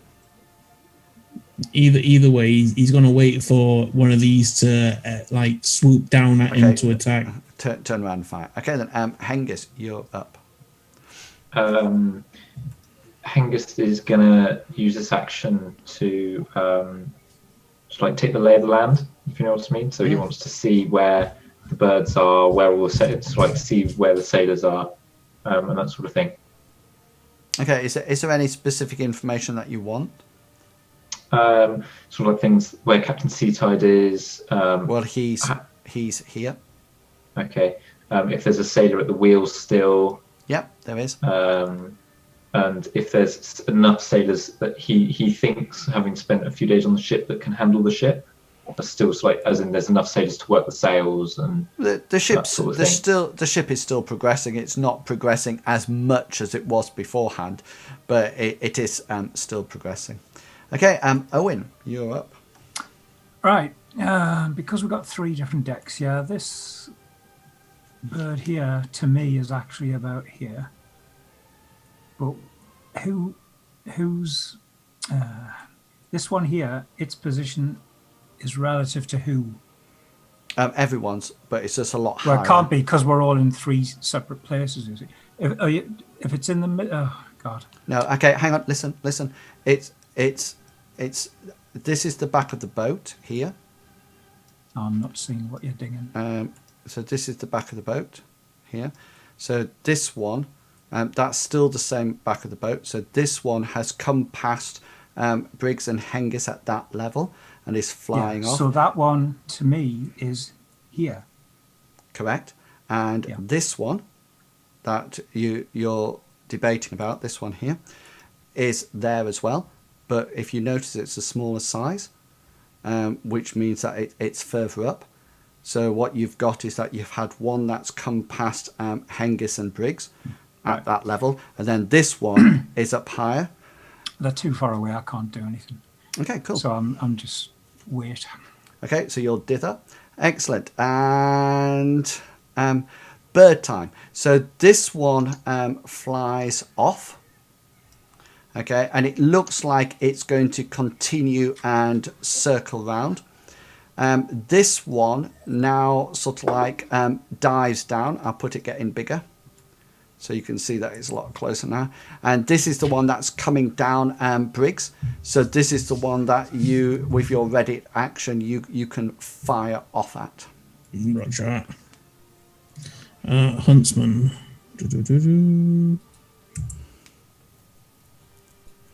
Yeah, so that misses. It goes flying past you and tries to. You don't have any. No, you don't have anything saved up for this, don't you? No. I'm sorry. No, that's Hengist. I was thinking about. No. No. Okay. So this is its attack at you, Briggs, which yeah, that actually hits you. So it will hit you.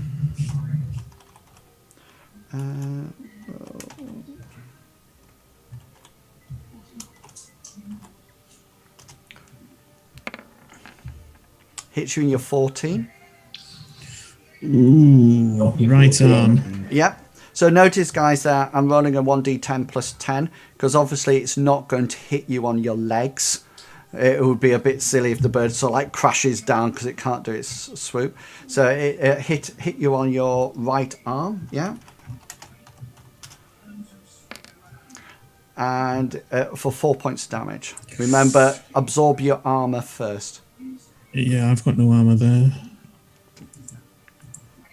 Have you got hit points So left? I'm at -1. Okay, so you now have got a serious wound in there.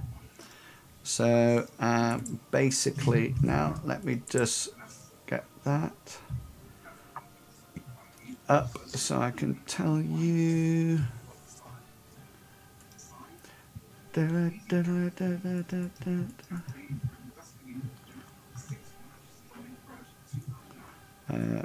Combat hit locations. There we go.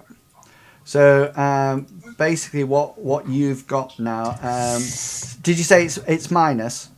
Yeah, -1. How many hit points did you have in that wound altogether? 3. 3. And how many do you have at the minus? Is it -1?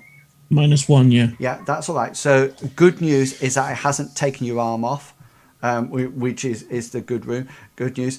But it is now incapacitated, so you can't use it, and you will Can't be. use my bow. Well, you can't. You are actually unable to fight, or you can't use that hand at all, and you're unable. So what's actually happened is that you had your bow arm out like this, and the bird came down. You released your arrow, it missed, and its claws are scraped across the length of your arm, digging into the flesh, and you almost like felt it go right the way down to the bone. Hengist, you sort of like see this as the bird flies past you, and sort of like out at this sort of like angle, edging slightly to avoid the masts as it goes past. And you notice that Briggs, you hear Briggs's bow clattered to the ground, and Briggs going down with it, following the bow, and you see there's quite a lot of blood gushing from his arm as he falls. Okay, that's that done. Does anybody have any? This is turn. Gully, you still got. Gully, seeing that this rope has gone out, I take it there's more than one sailor in the water. Yeah, there's about 2 at your side and 2 at the other side, roughly. Okay, Gully's going to. Of course, some of them might have sank. Right, Gully's going to tie off this rope. Okay, yeah, that's cool. Just onto the side, and whatever. You notice the sailor continues to so like swim across, and then you suddenly find that he's holding on to the rope, and he's got his good arm sort of like wrapped round it and sort of like holding on, and you can see that his other arm is sort of like bleeding fresh blood into the salted water. Don't worry, it's probably cleansed very nicely. Hengist, I think you've got an action point left, have you? Have I? Oh, I don't no. think so. I didn't count that I had. Okay, that's cool then. Okay then, right. That's the end. So we're now going into round 2. So hang on. Right. So by all means, roll your initiatives, guys. I thought Longshanks had 3 turns. I used 3 actions. Oh, did you? I must...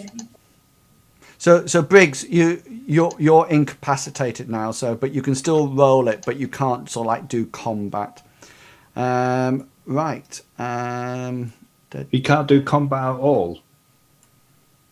I have a sword. But isn't it your right hand? That's Yeah, I'll use my left hand and be a disadvantage. yeah. Well, yeah. I just checked the rules. No. If it says if a location is reduced to a negative score or greater than starting hit points, the character receives a major wound. The character is immediately incapacitated, unable to continue fighting. Right. Okay. Okay. You can do other things like, for example, it's a bit like PUBG. You know, you could crawl out the way, or or jump overboard. But what you can't do is fight. Okay. Right. Gully, you are up. I think, yeah, on 22. Okay, so the first thing that Gully's going to do, seeing Owen, he's going to shout, or he's going to say, "Owen, help the sailors! I don't want to row!" And he's going to look for another bit of rope, or he's going to start looking for one. Okay, cool. So roll your perception roll again.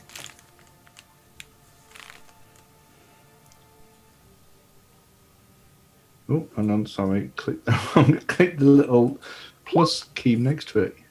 That's a yes. Yeah, so where would you like the rope to be? As close to... There's another sailor on this side, so on this side, hopefully. Yeah, so rope, I tied rope onto the mast. So you actually go up these steps, and there's a bit of rope up there. Okay, so that will be your action moving up there. So you've had your free action. Excellent. Briggs, is there anything you would like to do? Yeah. Briggs is going to actually grab his bow and crawl off, whimpering. So you probably can gain... going down the steps is probably not the best idea, but you can probably gain some cover here. Okay. You can see flat up against it. Sorry. He grab his bow and cower in cover. Yeah. Okay, cool. Hengist, you're up. Talking is a free action, isn't it? Yeah. It depends how long you do it, yeah. Hengist wants to... are there any other sailors on this area of the deck, sorry? Before he does that. Because what he would like to do is use free action. I couldn't see where you pinged. Sorry, on the same sort of area of the deck no, that Hengist is. There's only you two up there. Okay. In that case, Hengist is going to move down to defend the sailor by the wheel. Okay. Cool. That's your movement. That's his next priority. Yep. Excellent. And Owen, you're up. Nothing in sight still. Did we hear the screams of Briggs's? Oh yes, most definitely. Yeah. In that case, I'm going to head up the stairs to go up there. Yep. Excellent. Okay. That's all right. So this is birds now.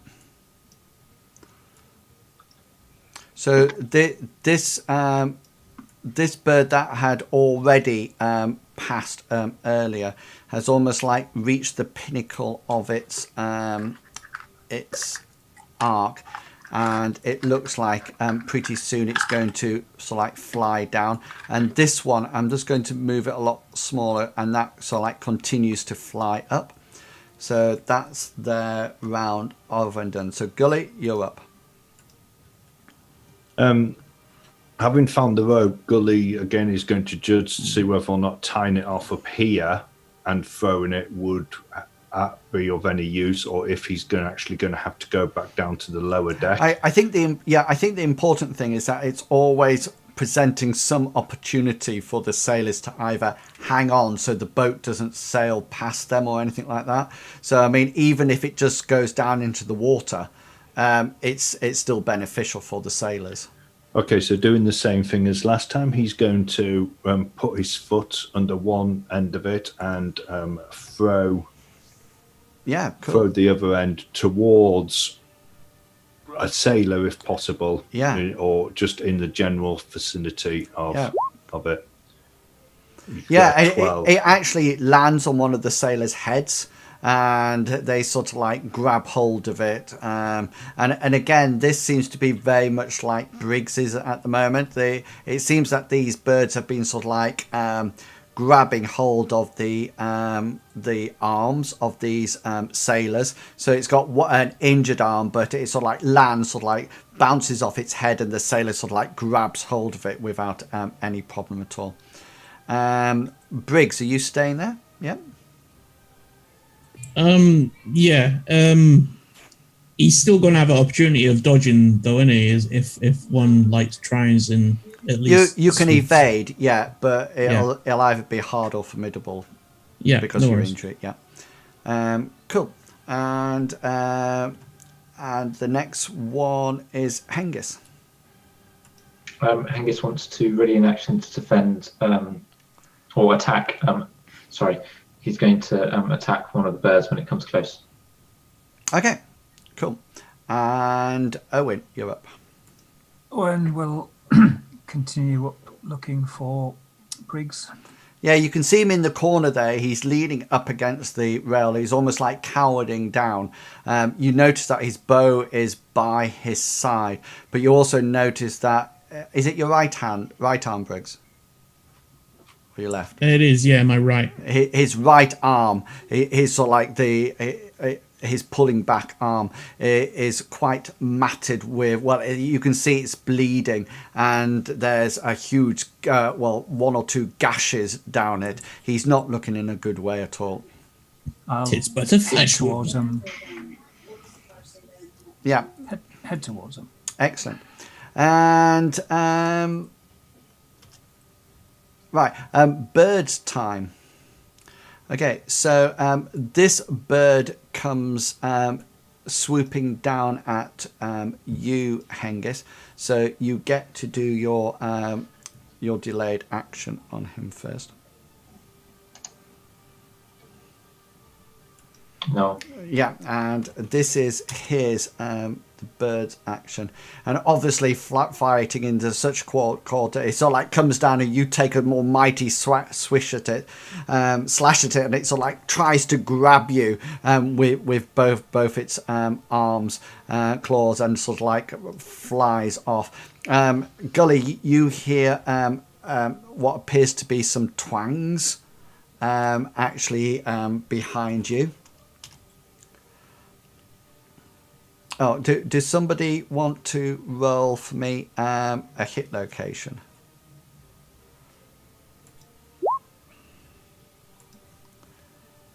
One.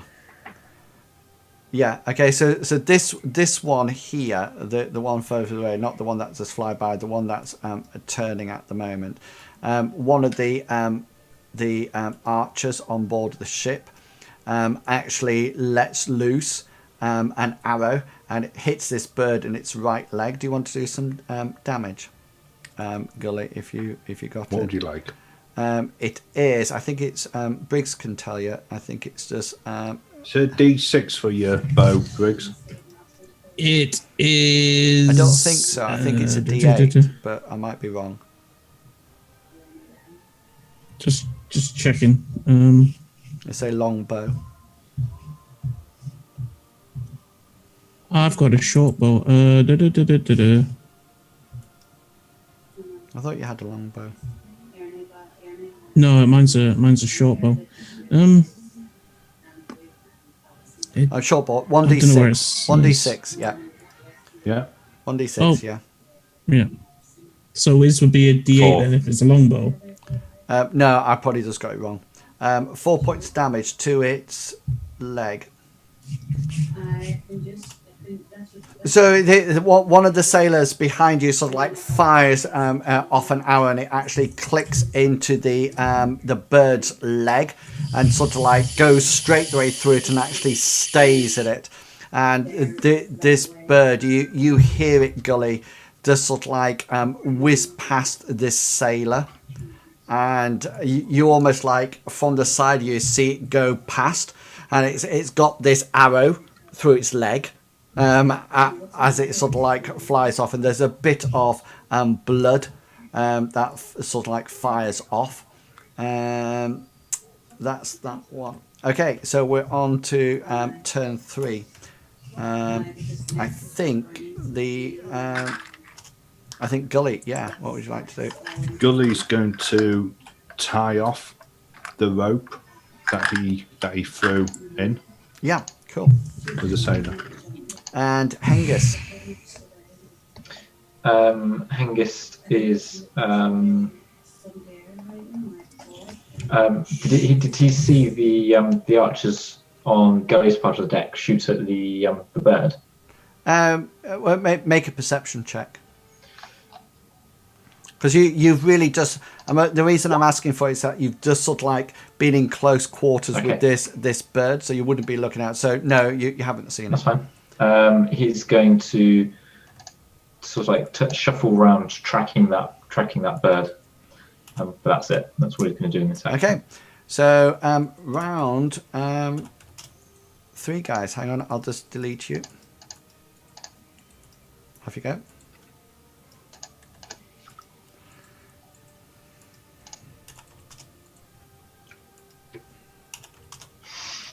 Awful roll. Oh, Gully, what are you doing? No. Hengist, what are you doing? Round 3, unfortunately. Sticking his head in the sand, I think, is what Hengist is Oh, doing. yes, round 3, thank you. Do you want to roll it? Yeah. Endurance. So, guys, unlike games like Dungeons and Dragons, when people can fight forever, in RuneQuest or Mithras, people like because of your ability rolls, after a certain amount of combat rounds, you can have to roll your endurance to ensure that you don't become fatigued. And once you become fatigued, everything increases, and then you eventually slow down. So somebody like Gully now, who has failed his endurance roll, will now be winded, which means he gets a little colour on him. Is it endurance divided by 3 rounded up? For how many rounds it is? It's just that I got some more points in my endurance. It's 18 now rather than 16. I don't think it'll make any difference. Oh, right, I see what you mean. Hang on, I'll just check for you. It's divided. It's to do with your constitution. All right. So it won't affect anything. It won't affect anything. No. Right. Okay. So hang on a minute. Let me just check. Combat. We're looking at, aren't we?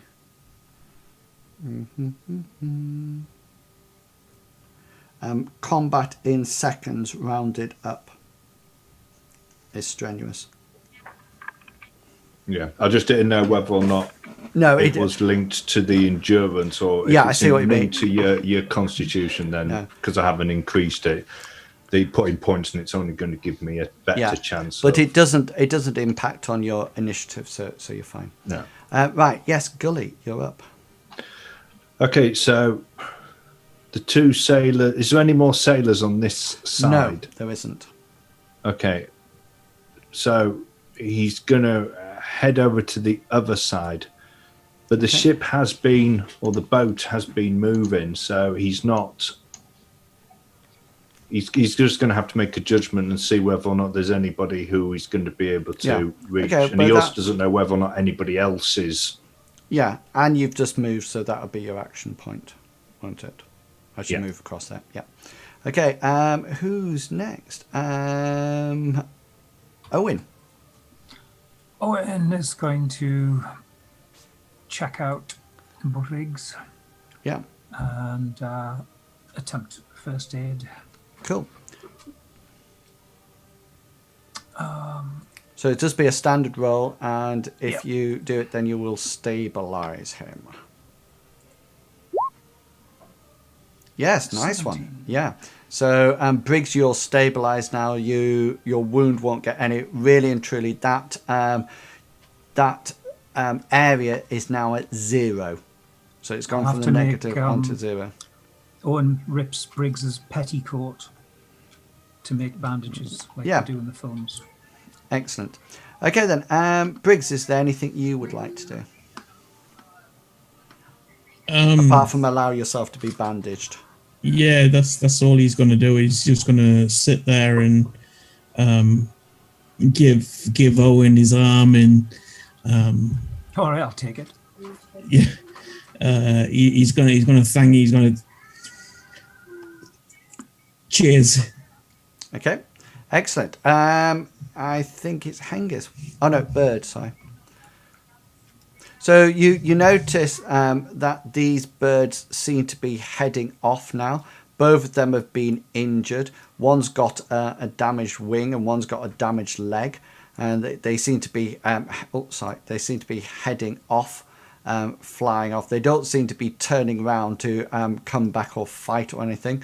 But whether or not they come back later on is another matter, and they just sort of like injured, they sort of like sail off, one sort of like flapping slightly off to one side and the other one trailing an arrow in its leg. You notice down below Gully, and you could probably hear it as well, you hear Miko come out and she says, "Is anything happening?" As she steps through the door. Okay, guys, I think that would be a good opportunity to take our break. So we will have a 10-minute break now. And so if you're watching the stream, then please don't go away. Go and grab a drink. Go and grab something to eat if you need it. And then please do come back. And we will be 10 minutes. And then we will be back to talk and see what happens on the rest of the ship. And see whether or not we can save Briggs's arm. And see how many sailors Gully has rescued. Okay, we will be back in about 10 minutes. See you soon. Not through Blondie. Yeah, we came live through Blondie. Too bad nobody follows me a lot. I've started to... Oh, thank you, Sindra. That's really nice. Well, it's all right. All the best streamers follow each other. We're all little streamers, and that's what makes the world go round. Let me just make sure everybody... I did see that host. I was going to send a thank you message for the host. Yeah, maybe one day. Yes, you should.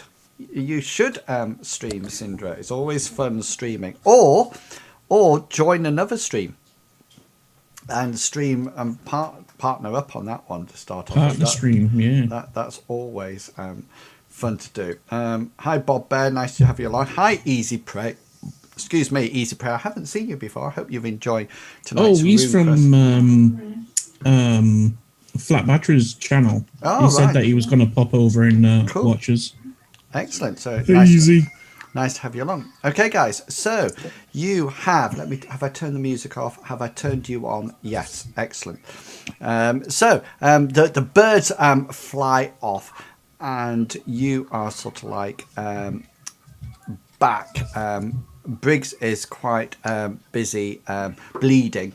Sprocketeer has sort of like bandaged him up. Owen has bandaged him up, so he's not losing any more blood. But currently his arm looks pretty ropey at 0 hit points on it. Doesn't need chopping off. What's it classed as now? Then is it classed as a? It's still classed as a Incapacitated. a serious wound. And I played this wrong earlier on.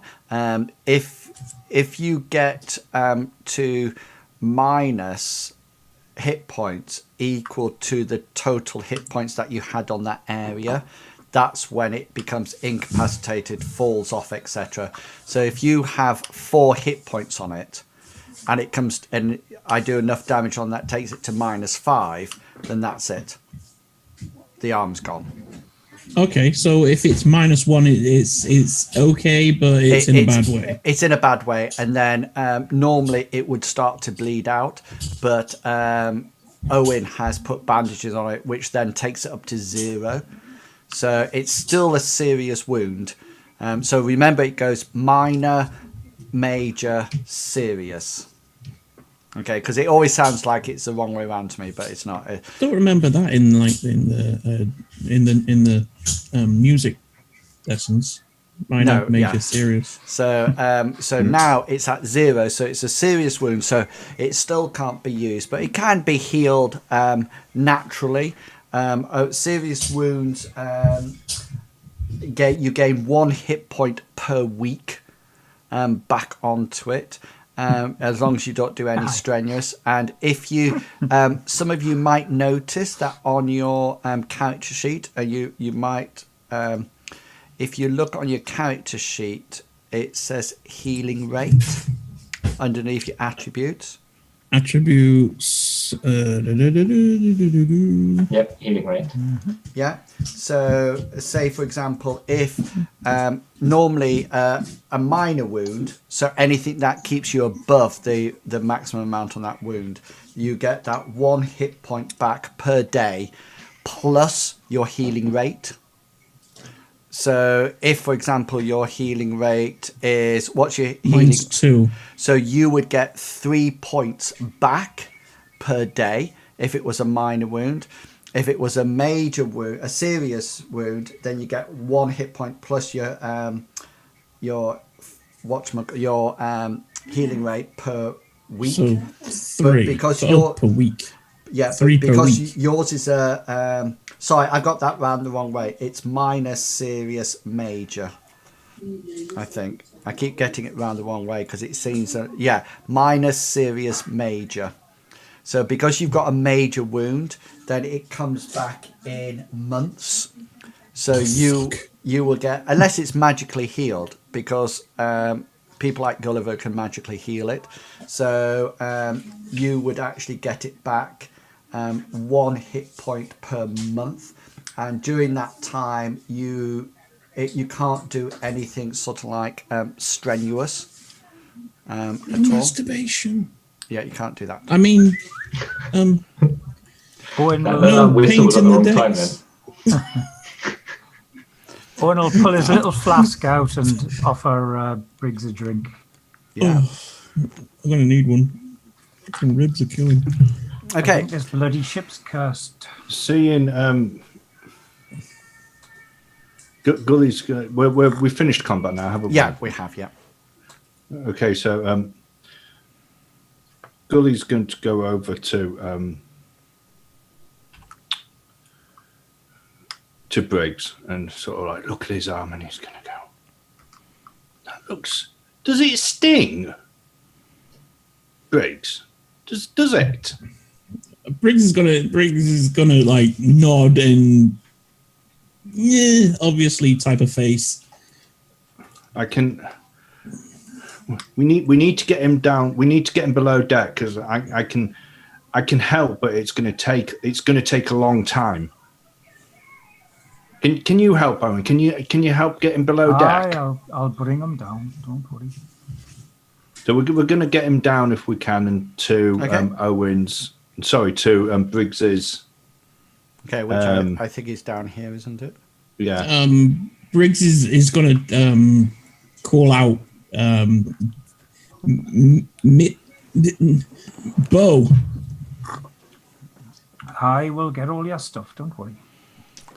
So he can walk. He's just that he can't use his arm. It's just sort of like flopping around, and it's just sort of like got bits of cloth on it.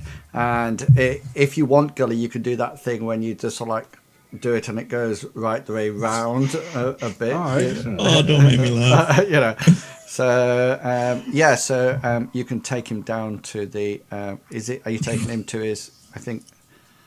Yeah, he's going to take it. He's going to take it to Owen's. To Briggs's. Is it one of these down here? Or? Yeah. So he'll take him into there, and then he'll. Is this yours, Briggs? Yeah, that's my. Okay, move your character in there then. Good luck. Yeah.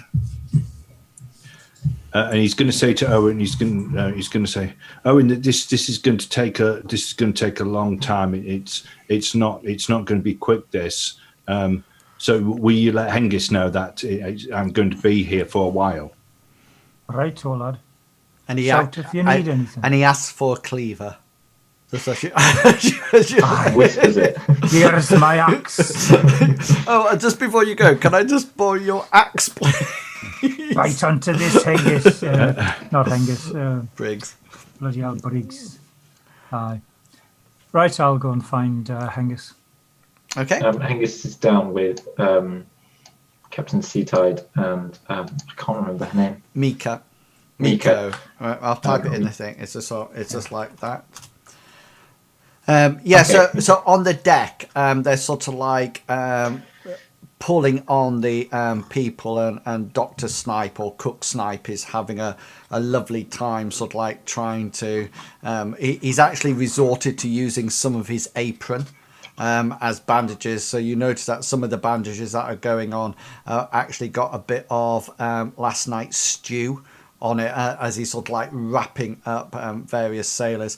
Sadly, you've Captain sort of like tells you, Captain Seatide sort of like says that they've probably lost 2 sailors to the birds, and they sort of like went overboard, and because the ship was still moving, they weren't going to weigh anchor or anything like that, so they probably sank, or the blood probably seeped out of their arms and attracted predators such as white sharks that are known to frequent this water. And so if they haven't drowned, then they will be shark meat by now. I'll catch Hengist's eye and just tell him that Briggs got hurt. It's pretty bad. Gulliver's with him. Yeah, I saw. I'll come in and check on him later. I'll let Gully do his work, and then. Okay, Gully. So once the place is clear, Gully's going to put his hand in his tunic and come out with the little disc that correct. you've seen him use, and he's going to help Briggs off with his tunic, and then he's going to tell him to lay still and don't move until I move again, because this is going to take a long time. And he's going to hold out the disc, almost nearly touching his arm, and he's going to start to cast a spell. You just hear him saying things under his breath, but it takes a long time. He's concentrating on it, and he's casting the spell, and as he's casting it, sort of like a grey smoke comes out and starts to almost envelop the arm as he's casting it. I don't know whether or not. So that this is the magnitude 5. Oh no, I don't need to do that. I'll do my evocation Yeah, cool.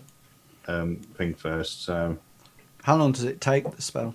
I'll link it to you if I manage to. Okay. You got my fatigue's gone, hasn't it? Yeah, so that'll work no matter what. Right. Okay. So yes, so that works. I'm just going. So it's just link it to me. Yeah. It's magnitude 5. Okay. Power. So Briggs, you've seen Gully do this sort of magic before, and it's almost like you've seen two sorts of magic. You've seen it when he's just said a word, and then you've also seen it when he's taken this this sort of like huge this spinning top out and done some work with this, and you realise that this is probably some quite serious magic. It's going to take 5 hours because I'm casting it at intensity 5. Yeah, so there's a long period of time when you just you have a look down every now and again, and you see this sort of like the swirling smoke around your arm. It takes 15 minutes. No, that's just the duration. It's target regenerates a number of hit points per hour equal to the intensity of the spell. I have to. So the intensity is 5. Yeah. So I don't know where the magnitude comes into it. So every hour, it's going to give him 5 hit points back. Regenerates a number of hit points per hour. No, hang on. You need to read your magic, your spell.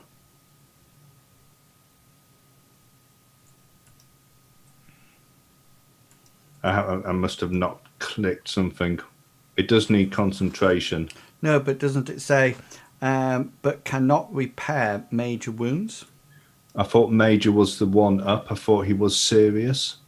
No. Oh yeah, sorry, he's 0. Yeah, that's right. Yeah, my mistake. Because that's why I was reading that when you were going. Yeah. So he regenerates number of hit points per hour equal to the intensity of the spell. So the intensity is 5, yeah? Yeah. And how many hit points do you have in that location, Briggs, when it's fully healed? 4? It is the right arm is 3. 3. So in 1 hour, won't it just do 5 points? Okay, yeah. I didn't know whether or not it was. Does it turn bionic? The intensity of the spell. I see. Target regenerates a number of hit points per hour equal to the intensity of the spell. That's fine then. Has he got any more damage anywhere else? No, that was just it just hit my arm. Yeah, that's all he's got. But it takes a good hour for you to sort of like sort it out, and you throughout that time, Briggs, you see this weird smoke sort of like going up, and you almost like feel almost like bits of electricity just sort of like zapping all over the place, as it happens, and it's just like a ching, ching, and then after about an hour you suddenly realize that your arm slowly heals, and before long it's back to new. Okay, while that is happening, while that is happening, Hingis and Owen, is there anything that you would like to do to spend that hour? Hingis will have gone back to his cabin, taken his armor off, and wrapped it up in its oiled rags, and cleaned his sword as well. Cool. Owen, is there anything you would like to do? Yes, I'm going to return to my quarters, strip off my armor as well, and then head back up and see if there's anybody I can help. Yeah, well, when you sort of like get back up on deck, you notice that Mika is almost like, or if you didn't know better, it looks like she was waiting for you. And she's sort of like, this is when you're down in your quarters, Hengist, taking your armor off. But Owen, when you come back up, it's almost as if she's waiting for you, as if she knew you were going to be there. And she sort of like, it doesn't matter where you come out. She calls over to you, or she's there, and she sort of like she just initiates conversation to you. She doesn't sort of like, you almost like walk past her, but she just talks to you, and she just sort of like says, "You're not like blacksmithing, then?" That's my job. Of course I do. What you doing on a ship? If you're a blacksmither. Going to the new land. Ah, she says, the new land. Thought I might try my luck there. You're looking what? And when she's talking, she's not actually looking at you. She's almost like looking out across the sea. And at one point, when she says, "You look at what?" This sailor's Lucky goes back and says, "Fine, thank you," and so like keeps going on because he thought she was talking to him, because she mentioned luck, and she's just sort of like looking out all the time and not sort of like giving you eye contact at all. I thought it was time for a change. Change is an interesting thing, isn't it, Owen? Well, it can be. Sometimes change means we're running away from something. Aye, it does. Are you running away from something, Owen? I might be. One thing about this sea, it's open and barren, and all people's thoughts and memories are laid open, like an open sea, waiting for people to express and to share. Indeed. And she just sort of like goes hobbling off and goes back into her cabin.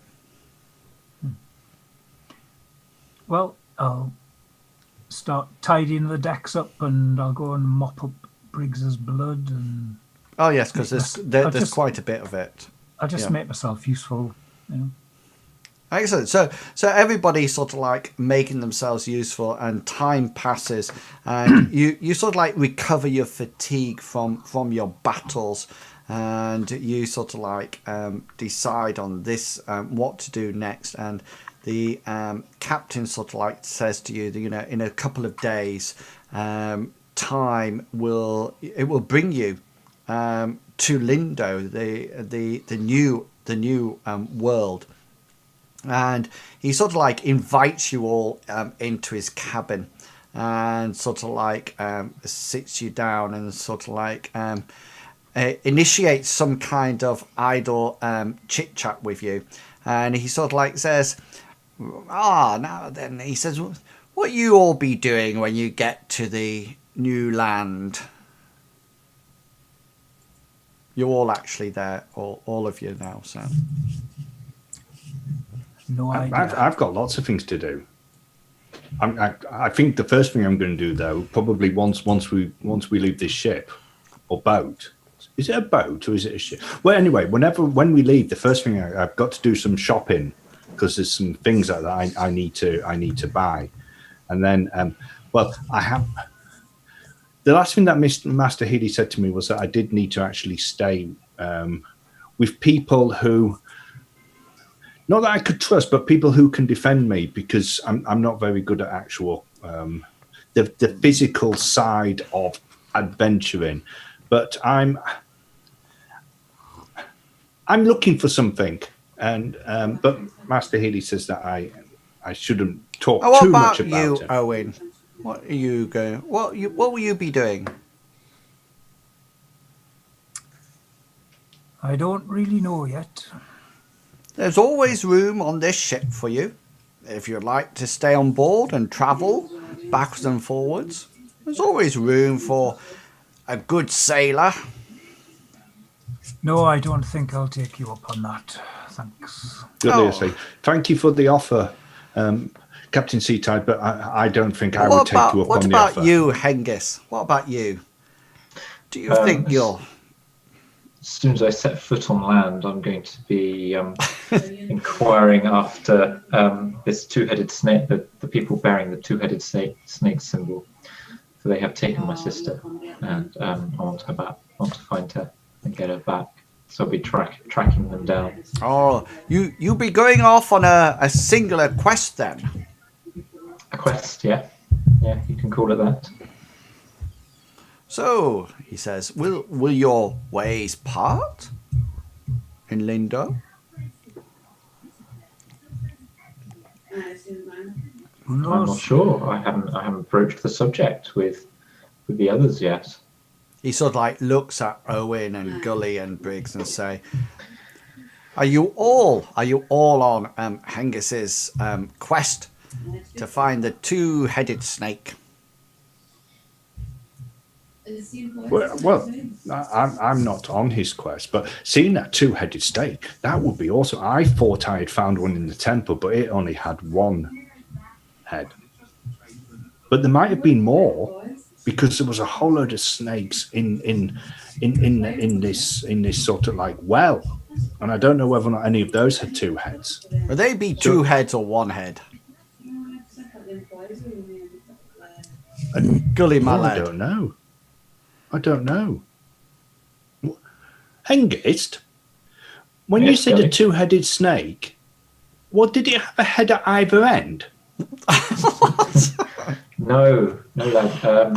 They were men bearing a badge of a twin-headed snake, so it had one body, and then the heads came off like this, like a fork. Shape, like a fork, and it had two heads. Like I that, and they were hooded. thought it was a twin-headed snake, so that it had a head, and then where its tail ended, it was another head, and it was sort of like curled up, and that explains a lot. What's that film? Is it Conan the Barbarian, when he takes a snake and he makes it go into an arrow shapes and fires it out to the fleeing priestess? No, I don't remember watching that. Tulsa-Doom did that. I've not watched all of those films. Is Miko here? No, she's in her cabin as usual. At any time during the voyage over the last couple of days, has she been out at all? Have we seen her out on deck? The only time you saw her out on deck was at the end of the end of the battle, when she sort of like came out and sort of like said, "Oh, what's been going on?" And apart from that, she's been firmly in her cabin. And like I said, the only thing that you've sort of like heard is sort of like cries of eagle, as Briggs sort of like tells you about. Okay. Hengist. Yes, sir. Your quest is a worthwhile one, lad. It would be my honour if you'd let me come with you. You're a sound fighter and a good chap, of course, yes. A good chap. You may join us. Good chap, I like that. That was too bloody English. Oh, jolly good show, chap. Oh, good show. That calls for a drink, I think. And the captain says, yeah, well, let's have a drink, everyone. And he sort of like poppers some kind of ornate wine thing and sort of like pours what appears to be almost like it looks very dark, and you want to get a small shot of it in a glass. And you anybody who's familiar with it, of the taste, if you drunk at a seaport before, you recognize it as some kind of quite fermented rum.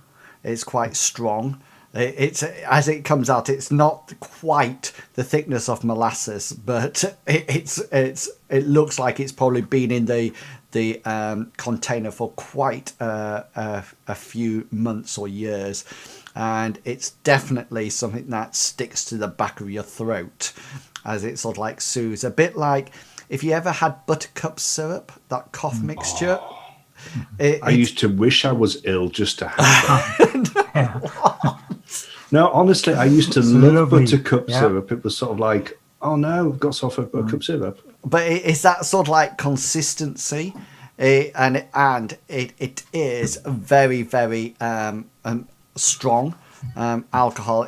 Gully, he doesn't give any to you.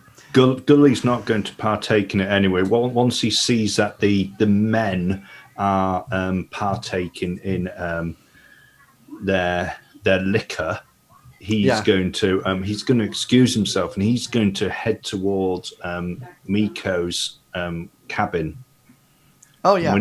And when he gets there, he's going to stop outside, and he's going to listen at the door to begin with, just to see whether or not he can hear anything from the other side. Yes, so it's sort of like early evening now, and you can definitely hear almost like the sounds of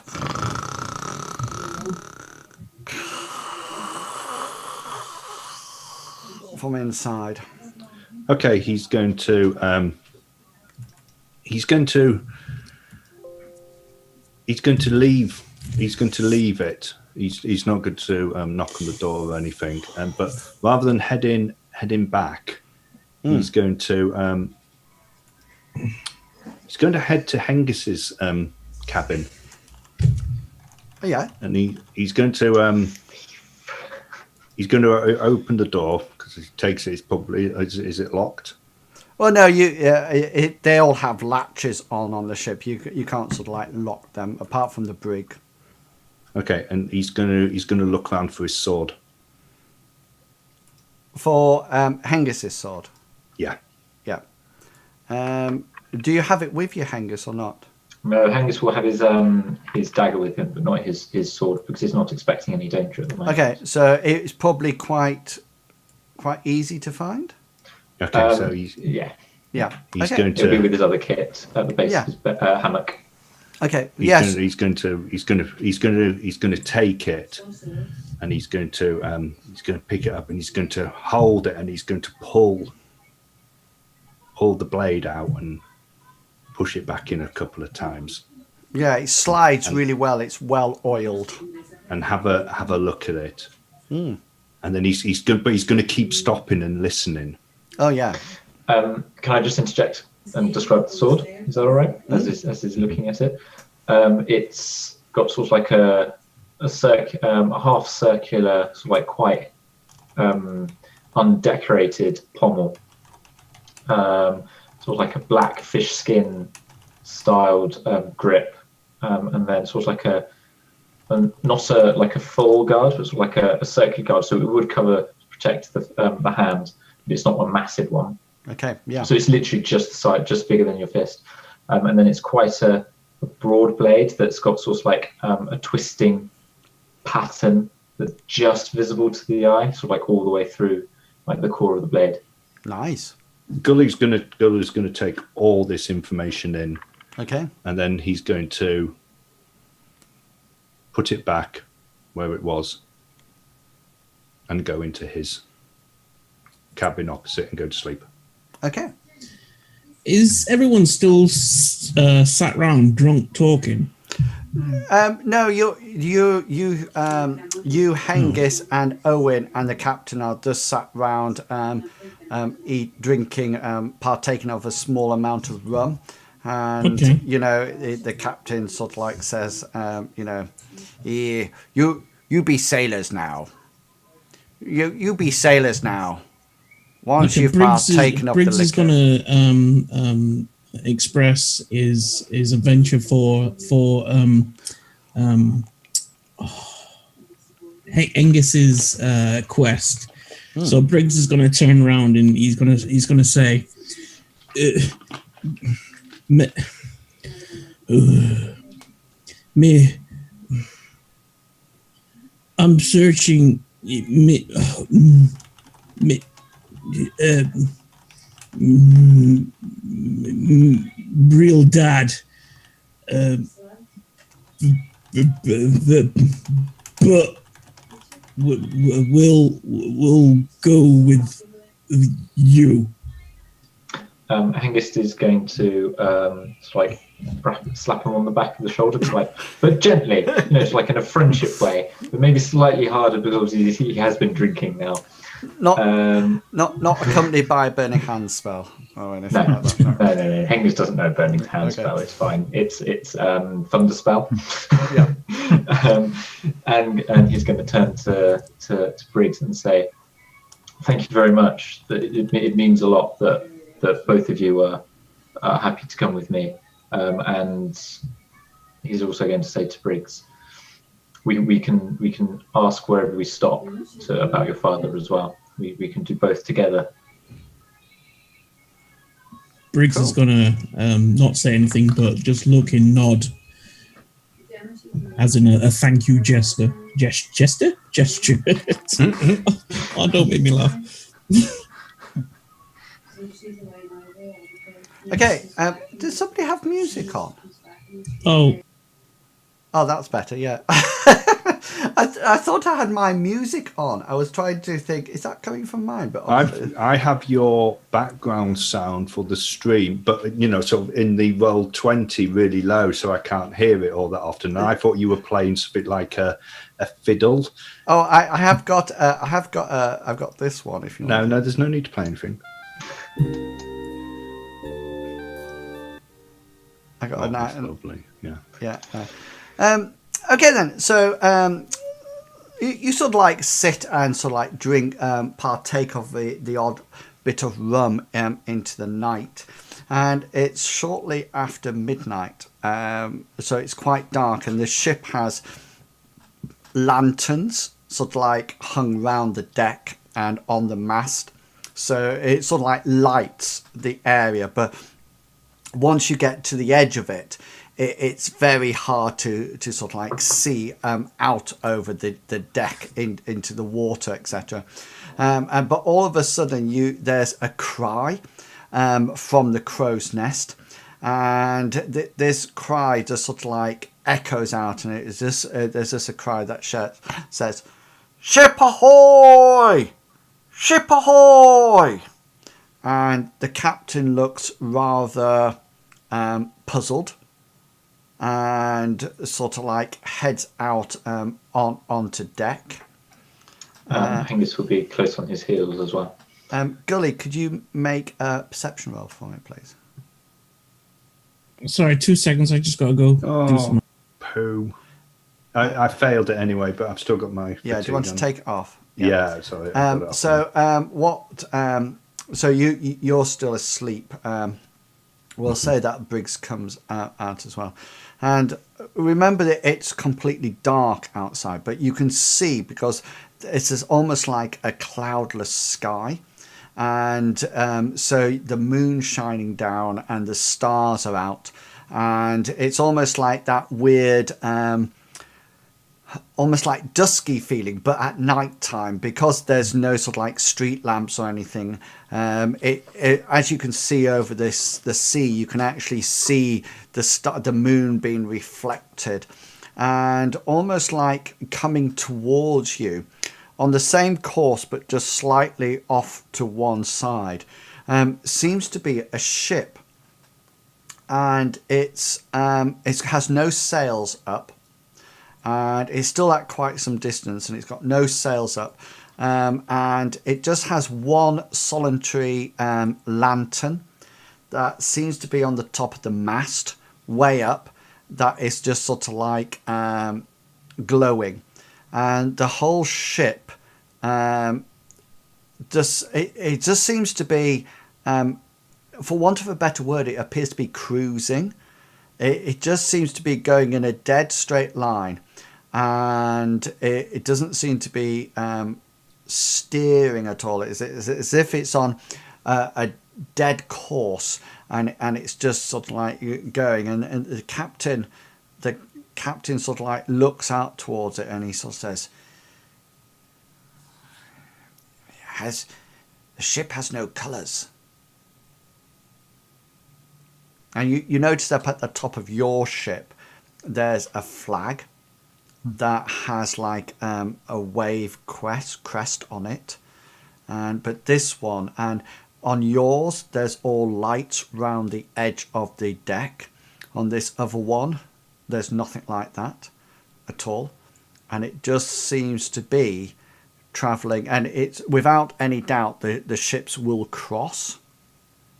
It'll come to the side that the captain's on at the present moment in time. Angus goes, what does that mean if he's not flying colours? And the captain sort of says, he says, every ship has to fly colours, unless it be pirates. Let's go. Angus is going to say, can we avoid it or outsail it? Or it could need our help, he says. Is there any sign of lights coming from windows, portholes? Yeah, if you either get right way to the front of your ship or to the side, you'll be able to look over, and it would appear that there's nothing down the porthole. It appears to be exactly like your ship, the same sort of like style, which would be quite normal because they're not going to create a huge amount of different styles of ship. Plus, I can use the same map. But there's no sort of like lights down the side. So normally, if you watch where I pinged it, this is a porthole. Yeah. So you would see light come out of there, but there's nothing there at all. It's just sort of like, and even as you watch over Owen, the boat almost like has a slight tilt on it. It looks like a camber's not right. It's either it's not, the ballast isn't right on it or something, and so instead of sort of like just sailing straight, it tends to be almost like rocking backwards and forwards as it comes along.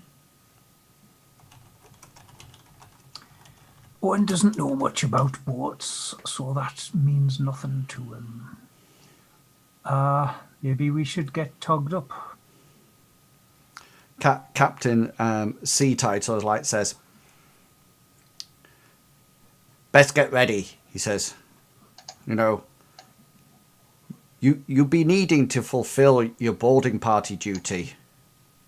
In that case, Hengist will go down to his he'll go down to his cabin, but also at the same time knock on Gully's door as well. With another ship, get ready. Perception roll, Gully. This will be at easy now. Make sure your fatigue is off. And then he's going to get his armour on. Yeah, Gully's fast asleep in his little bunk. He's got one arm out of it and a bit of dribble just coming down one face. Do you want me to do that? While he's asleep, we're all going to jump onto the other ship. Yeah. Just sail away. Abandon Gully! Once Hengist has got his armour on, and he's all kitted up, he is going to, seeing that, having not heard Gully go out, he's going to go into Gully's room, cabin this time, and just Is Gully in a bed or is he in a hammock? He's in a hammock. He's just going to like pull the hammock down so Gully falls out of bed and goes, "Get up, you lazy bugger." So there's another ship. We need to get ready. So Gully sort of like falls out of the bed, Gully, and you sort of like suddenly wake. What? What's happening? I've told you twice already. We've got Told another me twice ship. already, We need to go. There's another ship. Another ship? Get ready, mate. Oh, wow. Gully's going to get his stuff and he's going to get his copper cooking pot and he's going to put it on his head and he's going to head up, following Hengist, close behind Hengist, Okay. up onto the top deck. Wait. And then when he sees where the other ship is, he's going to go over to the side. Cool. Hang on, just 1 second.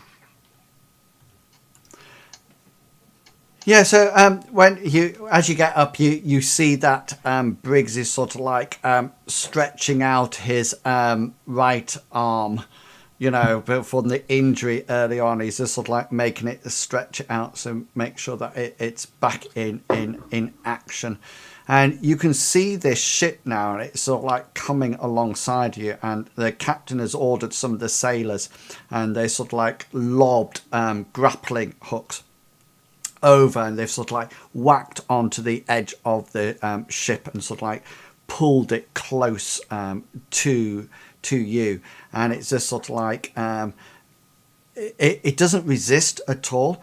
If anything, it just sort of like responds to the tugs of the rope and just goes dum bum like that, and just sort of like comes along. And as it comes close to your ship, it just sort of like goes. You just see it comes closer and closer and closer, and then it just goes boom,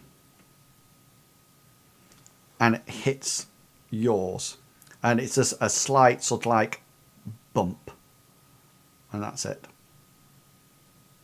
Do we see anything on? Does Gully see anything on deck at all? From what you can see, and remember, remember this part of the this is a ledge, but from what you can see, there's no light on the new ship, and everything's in darkness. The sails are for one, you think the sails have gone. It doesn't look like the sails have been pulled in and wrapped up. It just seems to be a massive mast and the crossbeam there, and that's it. There seems to be nothing else. And you can almost like see, there seems to be things in the darkness just sort of like lying on the deck. Gully's going to look at Captain Seatide. He's going to. Oh, is Captain Seatide moved? No, I just moved him to select all your characters. All right. He's going to say, Captain Seatide, what do we do now? He says, "There's another boat." And Captain Seatide looks at you and says, "It be in your contract. You be the boarding party." We've got to go over there. He gets really, really close to you, Gully, and he says, "Be a good lad. Check it out." Briggs is gonna run up on the top there and see if he can get a better view. Yeah, it looks exactly like your boat, and from where your light is, you can see that there seems to be some. If I say to you, it's a bit like there is something, and it just looks like a bulge on the deck. You can't actually see what it is. It's almost as if something's been covered, but it's not huge. It's almost like human size, but you can see there seems to be an odd leg that you might be able to figure out, but it's not as if anything's lurking for you. Yes, Owen. Owen's going to grab one of our ship's lanterns Yeah. and we're going to look for a way to cross over to the other ship.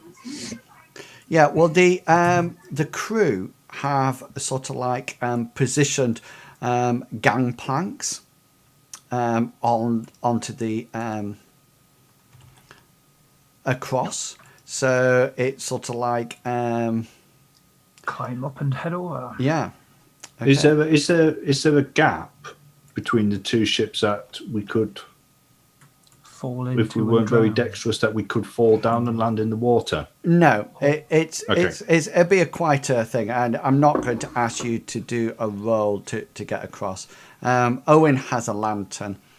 Gully is also going to see whether or not he can find a lantern or a torch. Yeah, well, being on boat on a ship, it tends to be a lantern, because obviously torches on ships are not actually the best thing to have.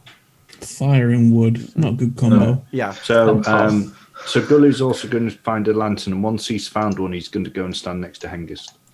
Angus is going to have his shield on his back for the moment. He is going to draw his longsword, and then he's going to start up the gangway or plank, whatever it is that the crew have put on place Cool. to cross over to the ship. Gully's going to be right behind him. Okay. So How far? Sorry, yeah, I was going to ask, how far is it from where I'm stood to the next ship? yeah, let me just find you. I'm on the top deck. Yeah, so if you think about it, this part here is right next to it. So Right. if you think at your part is going to be like 3 or 4 meters, or about that distance, or over. Not jumpable. Well, you could try to jump it if you wish. No, he's not going to jump it. He's just going to like ready his bow just in case. Yeah. Are you going to stay on this ship then, when the others go across to the other ship? For the time being, yeah. Okay. I'll remove your character. Okay. Once, if we're getting across onto the other side, once Gully's on the other side, he's going to put his hand in his tunic, and he's going to take the disc that's in his that he keeps there, the one that he uses to channel his magic through. Okay, so once you the three of you come across the boat, across the gangplank, you sort of like land on this other ship, and even when you land on the deck, your feet hitting the deck almost like makes a dull thud. You know, that you've never actually really noticed before. And you notice now that you can see at various points around here that there appears to be almost like Completely blank screen. I've just got a black. Yeah, me too. I don't have anything at all. I can't see anybody else's token Nothing. either. It's just me Yeah. on the black. oh, hang on a second. I've just got a black screen. I don't have tokens there or anything. Let me have a look. Oh, Owen should have his light on. Yeah, I thought that was because I was It's got not on the black. ship that I'd see nothing but black. Do you need me to refresh or? Yeah, just refresh it, because on mine, it's actually saying that if I pretend to be you, the only No, person. I've still got. The only thing I've got completely Same. black, and the only thing I can see is my token. Okay, hang on a minute. Let's have a look. Yeah, I can't even see my token still. It's completely black. Let's just have Hengist is like that. I can see on Hengist.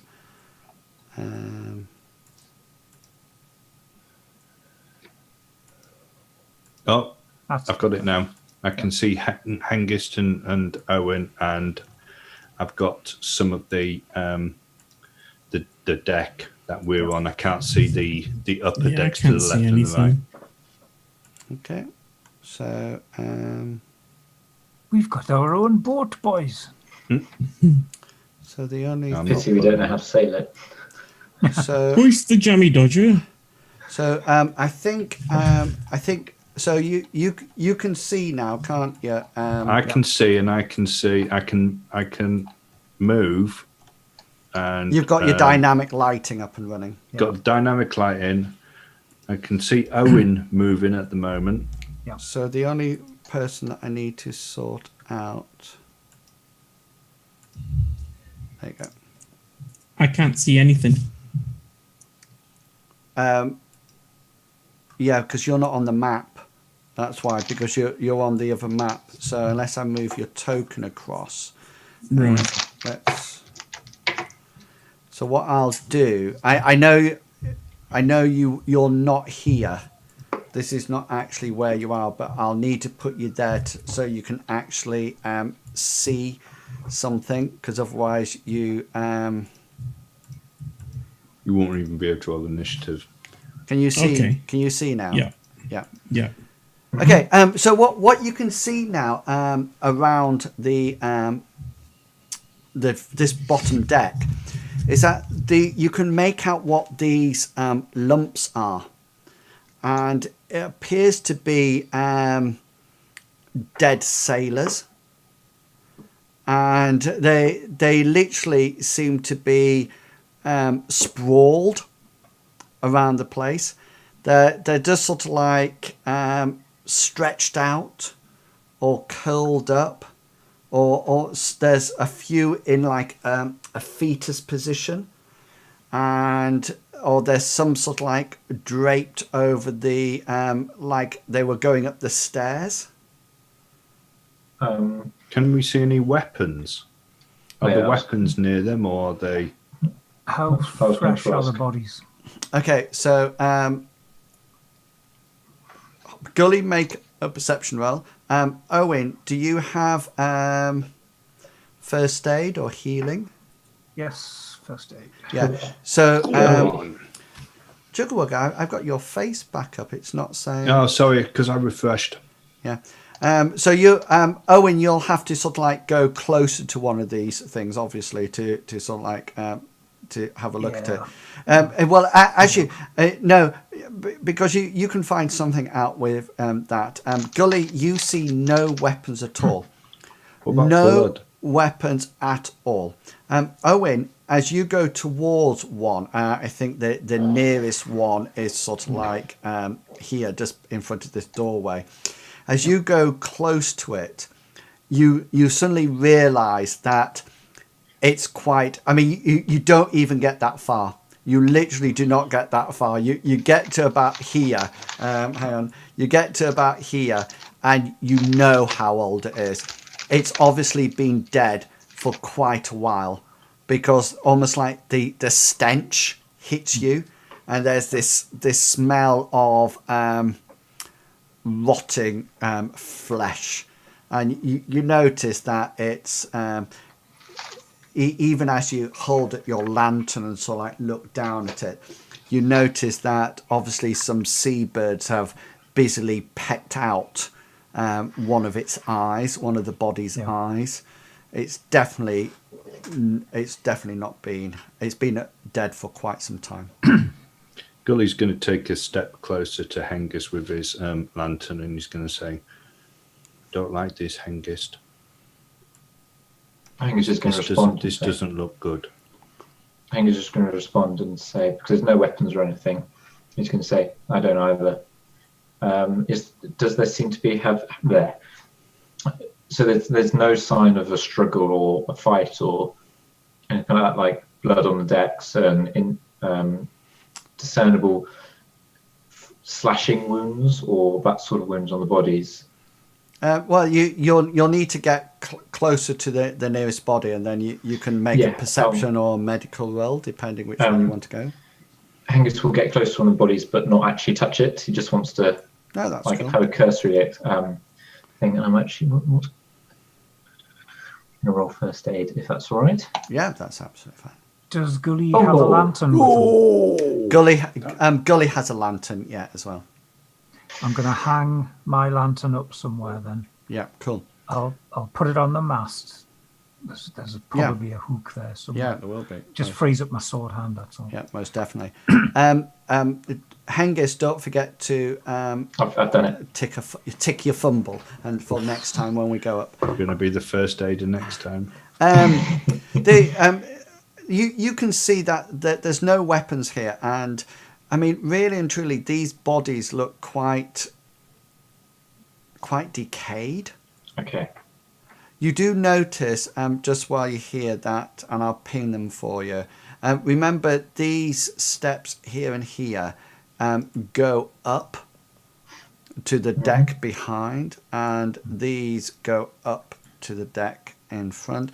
But these doors here, you see there's one there, there's one there, there's one there, and there's one on the opposite side. Can you see near where you were, Owen? They're not shut like you would expect. And if you remember when you were on the storm the other week, week in game time, these were sealed because they're watertight doors.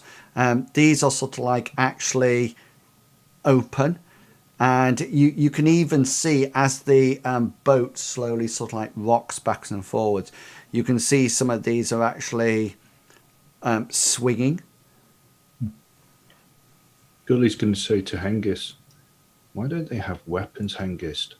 If they were attacked, why don't they have weapons? I can think of two reasons. And in Wills, please stop me if you think this is more of a player response than a character response.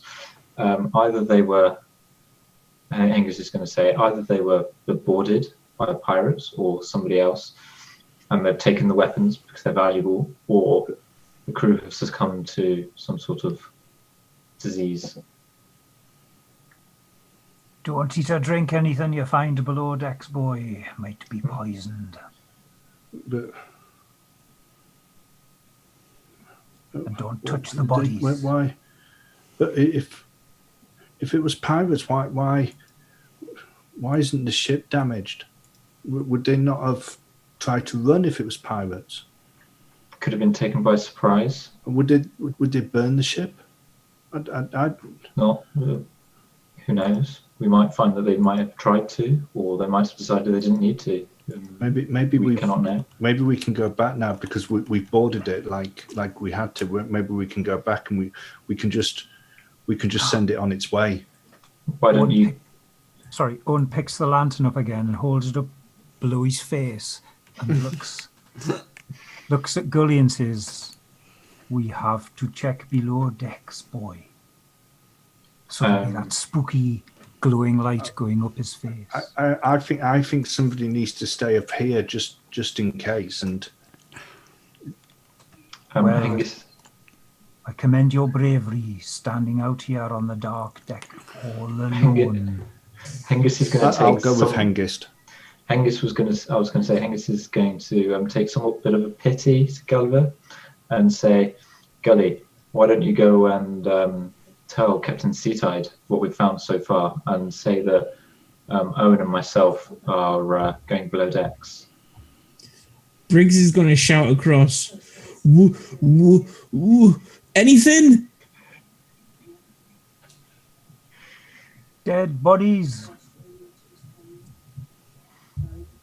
Gully's going to head back across, but he's still got the lantern with him, and he's going to head back over to the over onto the other ship, and he's going to go up to Captain Seatide, and he's going to say, "Captain Seatide, it looks like everybody's dead.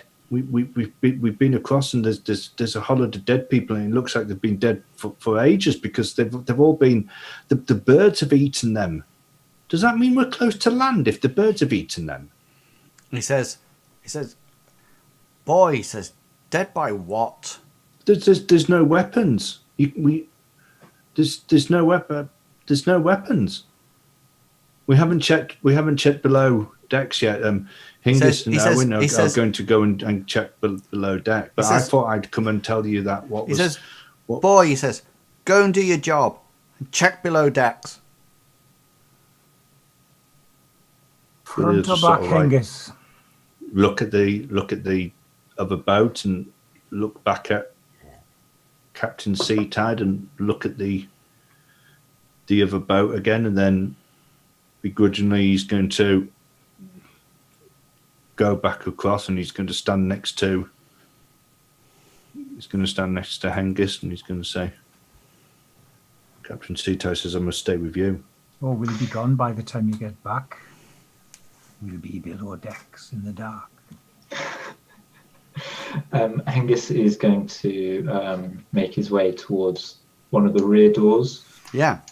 I'll follow behind you. I've got the lantern, so I'll be shining your way. But he's not going to have his shield out because obviously, you know, being on deck, being on a slightly strange ship that's rocking a little bit more, and the shield's going to be more of a hindrance. It's not. It's not like it's in a storm or anything. No, but I mean, it's more going to be. I was thinking more of it's going to be more of a hindrance because obviously he's going to be wanting to climb downstairs and potentially ladders and stuff. So rather than getting out constantly, he's going to have it on his back still. Right. So he won't have a shield. Basically. Yeah. Okay. Yeah. So Owen left a spear in his own cabin. Yeah. Are you shielding your putting your shield on your back as well then? No, mine will be on my arm. Okay. So this is the doorway. Have they gone through before Gully gets? No.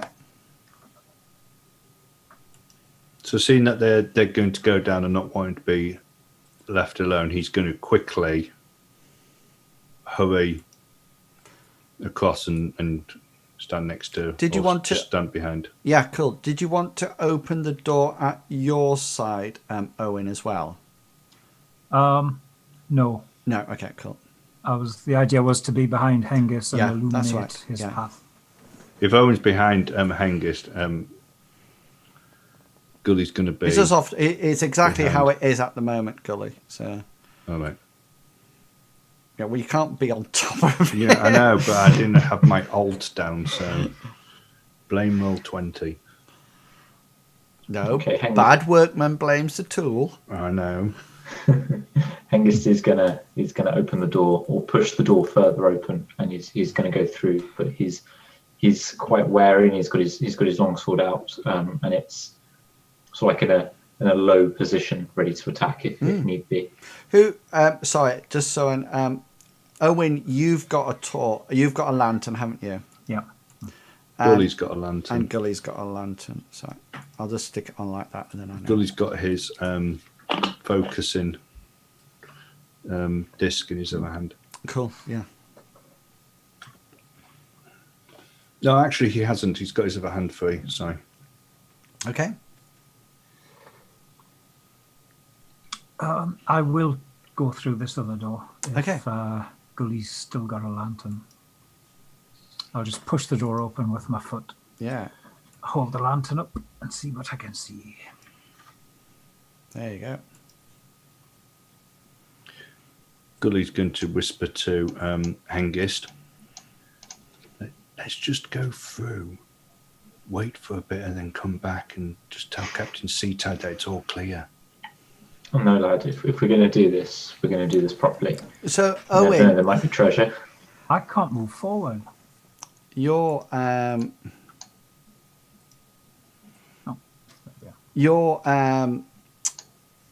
hang on, I'm stuck by a door. Oh. so yeah. your room, Owen, seems to be like a cabin. There seems to be like a bed here, so like in that corner. And then there seems to be various charts on a table. You also notice that there's a body on top of the bed. It looks quite relaxed. It doesn't look like it's been stabbed or anything like that, but it's definitely decayed. And Does the room look like it's been tossed? No. Has it been searched? it doesn't look like it's been ransacked or anything. It looks, if anything, it looks quite undisturbed. And this body on the bed, you notice that a lot of the bedclothes underneath are quite moist, as obviously this body has started to liquefy and sort of like decay into it. Your room, Hengist and Gully, seems to be just sort of like a normal room. It's got various barrels in it and some like crates. This is the main the sort of like the rear mast. It seems to be like some kind of storage room, and there's this door here. Can you see it? Yeah. Is open. Is there an overall smell to the place? Does it smell yes. of most definitely, and this is why really and truly nobody really needed like medical rolls or perception rolls, because the smell is definitely of some kind of putrid, decaying ship of bodies. Gully's going to. He's got the lantern in one hand. He's going to use the other hand, and he's going to cover his nose and mouth, but still leaving him room to actually breathe, but trying to almost blocking his nose to begin with. Yeah, and just so that he can't, just to block out the smell. Okay, there, just so you can see, Owen, there's actually a door just here. Oh, yeah. That obviously leads into... Owen's going to gather up these charts.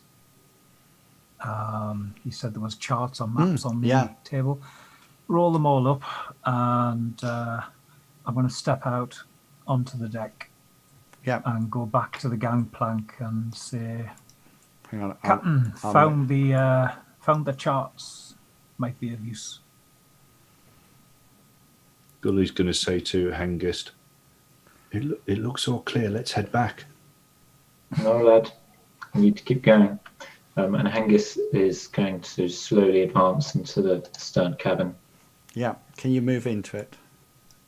Yeah, Gully, again, is going to be right behind. Yeah, this seems to be some kind of large meeting room. There's a huge... Can you see the portholes at the back of the boat? There appears to be some kind of velveted couch or window seat that goes right the way around there. There's a table and various chairs in here. On the table, there's some plates, some pewter plates and dishes, and obviously some wine and glasses. There's obviously been something on the dishes or in the dishes, but now there's literally nothing there. It's just almost like completely decayed, and there is a body in here, face down. Owen, the captain sends one of the sailors across to take the charts off you. Is the body face down? Is it sat down and face down with its face on the table? No, it's on the floor. Right, and it's literally like sort of like that. Are there sorry, Arnon, I don't have the. It's what? Sorry, literally right like how? Sorry, I didn't have the. Oh, sorry, like this. Okay, so in this room, there's tables and there's chairs as well. Yeah, over in this place. So, okay, and have any of the has anything been disturbed? No. Hengist is going to turn to Gully and go, I know you're not the... I know you're fairly new to magic, but do you know of anything that could cause this? Magic-wise? Yeah, magic-wise. What do you mean, the ship? I mean, could there be a magical reason for everyone dying like this? seeming to drop dead with doing what they seem to be been doing. Because I would have thought if don't they'd know. been ill, they would have died Maybe differently. Mistress Miko. No, do you want me? Shall we go and ask her? Maybe that's the best bet. If we go and ask Mistress Miko, she might know why it is. Owen and Briggs, can you make perception rolls for me, please? I was just going to call out to Briggs to see if he wants to come over. Whilst that's happening, Hengist, taking one last glance around the cabin, is going to because there weren't any bodies in the previous room, Gully and Hengist were in. He's going to usher Gully back into that room, making sure he's the last one out of the stone cabin. So let me do this part first, because this is happening when we're in. So Briggs, you're up on the deck, and obviously you can actually see this part from your vantage point. And what you notice is that you suddenly notice that one of the one of the bodies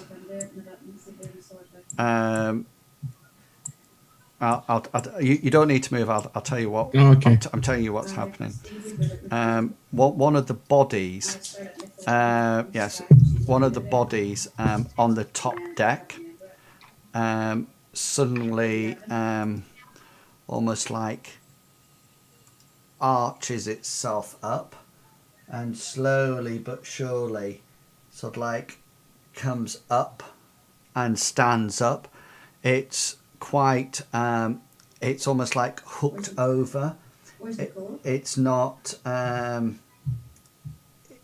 completely upright, and it seems very sort of like bent over and almost like lumbering, for want of a better word. And at the same time as that happens, Owen, you hear something behind you, and because you were handing the charts over, and as you look behind you, you notice that one of these bodies with half a head sort of like rises itself up off the deck, and almost like with slow deliberation stretches its hands out and about to move towards you. And that is where we will leave it for this week, I think. At that point. Now, all I can hear is what's the running commentary in the background? I can hear. TV. Oh, TV. Right. So yes. So that brings us to the end of this week's Mithras adventure. I hope that you have enjoyed coming along watching it. I would just, before we go any further, I would just like to say that we actually have, believe it or not, we actually have some fan art. I'm just trying to load it up. Hang on, let me just pop it on here. We've had some fan art sent in, which I'm quite pleased about. That has come, I don't know where it's come from, but from your the previous adventures, we've had a piece of fan art that is this going on the stream, or is it coming in the Roll20? It's going to go in the roll. No, it won't be in Roll20. It'll be on the stream. On the stream, okay. I'll move my camera. We've had some fan art actually come in to the which is our first piece of fan art ever, and I remember it well. It was a time when Gully attacked the multi armed statue in the past, and here it is.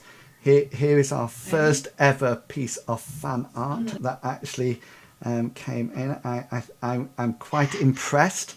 That's very, very good, actually. Very Yeah, it's very good. It's very. I was a little bit disappointed in the sense that it's not actually quite correct. Is it 3D though? Yeah, well, I don't think it is quite 3D, and there's some inaccuracies about it because I do believe that the goddess, the statue actually had 2 axes, 2 swords, and 2 spears. And I noticed there's a spear on the ground, but the other hand's got an axe in. Isn't there something called artist's interpretation though? Well, artistic license. I think you can probably say that. And there's definitely there's definitely some real life sort of like situation there that I can, I think we can probably say is absolutely very, very similar to. So unfortunately, it's anonymous. So lifelike. Yeah, unfortunately, it's anonymous. Good. I don't know who sent it in, but I would just like to say it actually goes down as our first bit of fan art ever. I don't know a lot about art, but I can probably safely say that they have a very promising career ahead of them.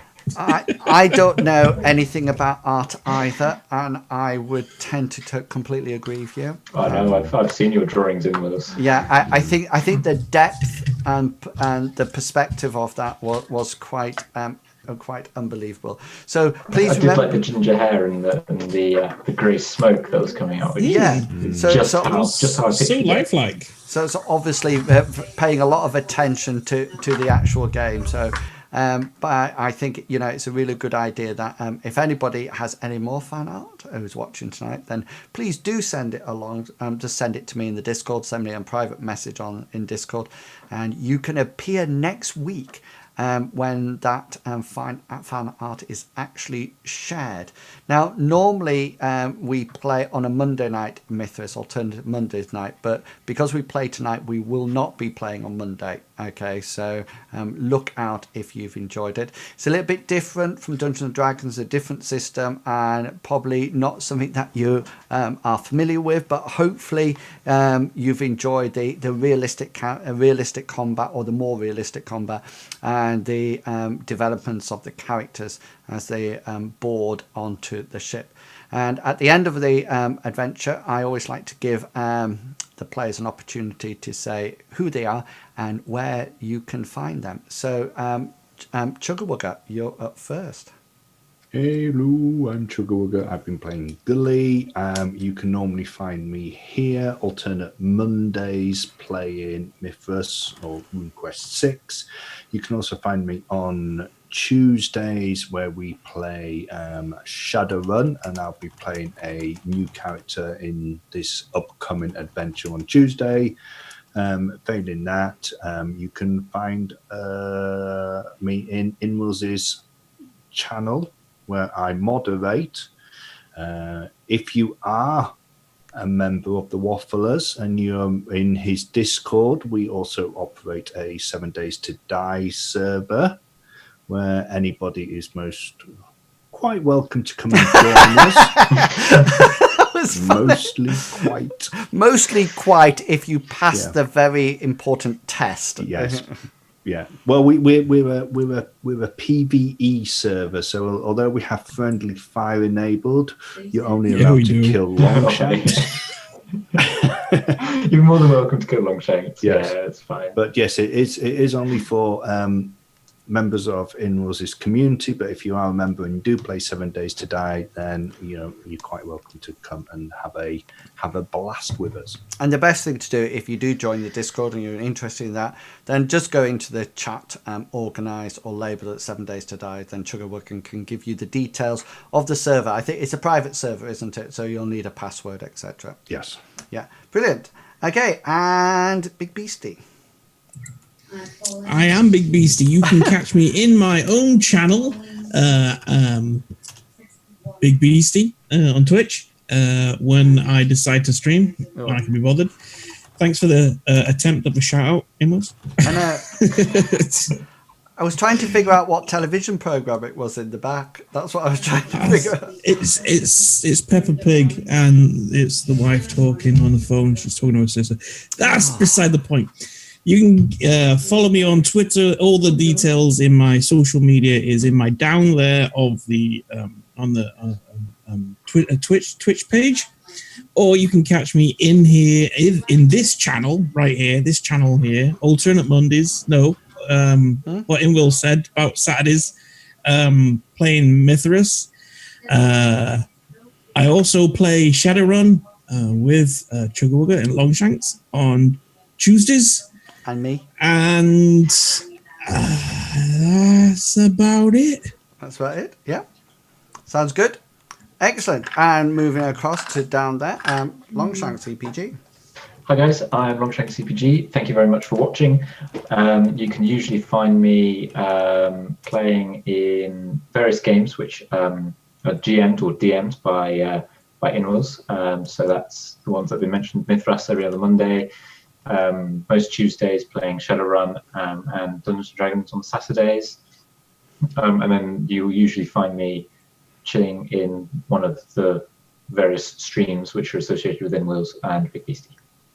Excellent. And finally, up at the top there, Sprocketeer.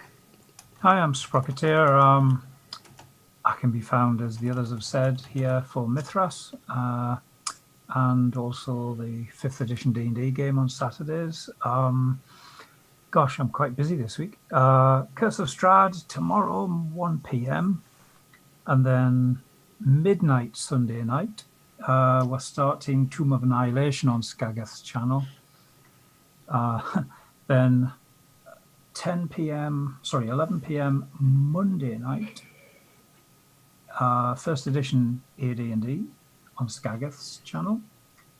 Basic D&D, 10 o'clock Thursday on Skageth's channel, which has been great fun. I'm sure there's something else. No, can't remember. There will be something else. There will be. I always forget something. Yeah.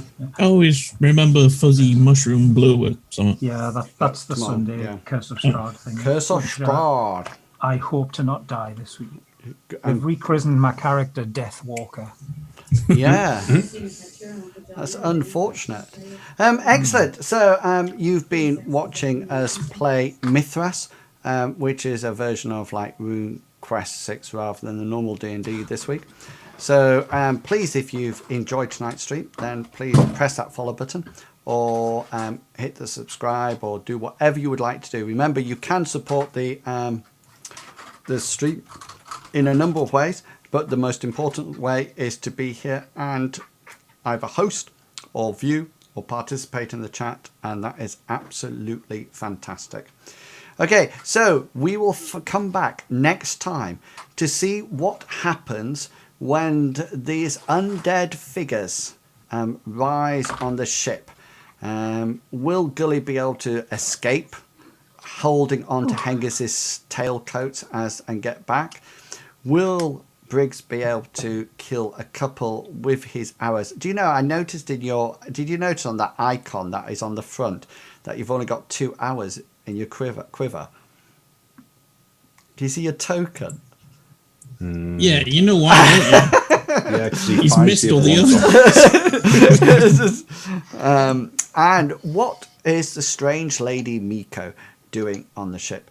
And what will happen if the party ever gets to Lindowe, the town that they are travelling to? Only time will tell, and you can find out by joining us here again whenever we're playing Mithras. So it only remains for me to say to each and every one of you, have fun, guys, and I'll catch you all later. And until then, consider yourself well and truly waffled. Have fun, guys. Bye all. Ciao.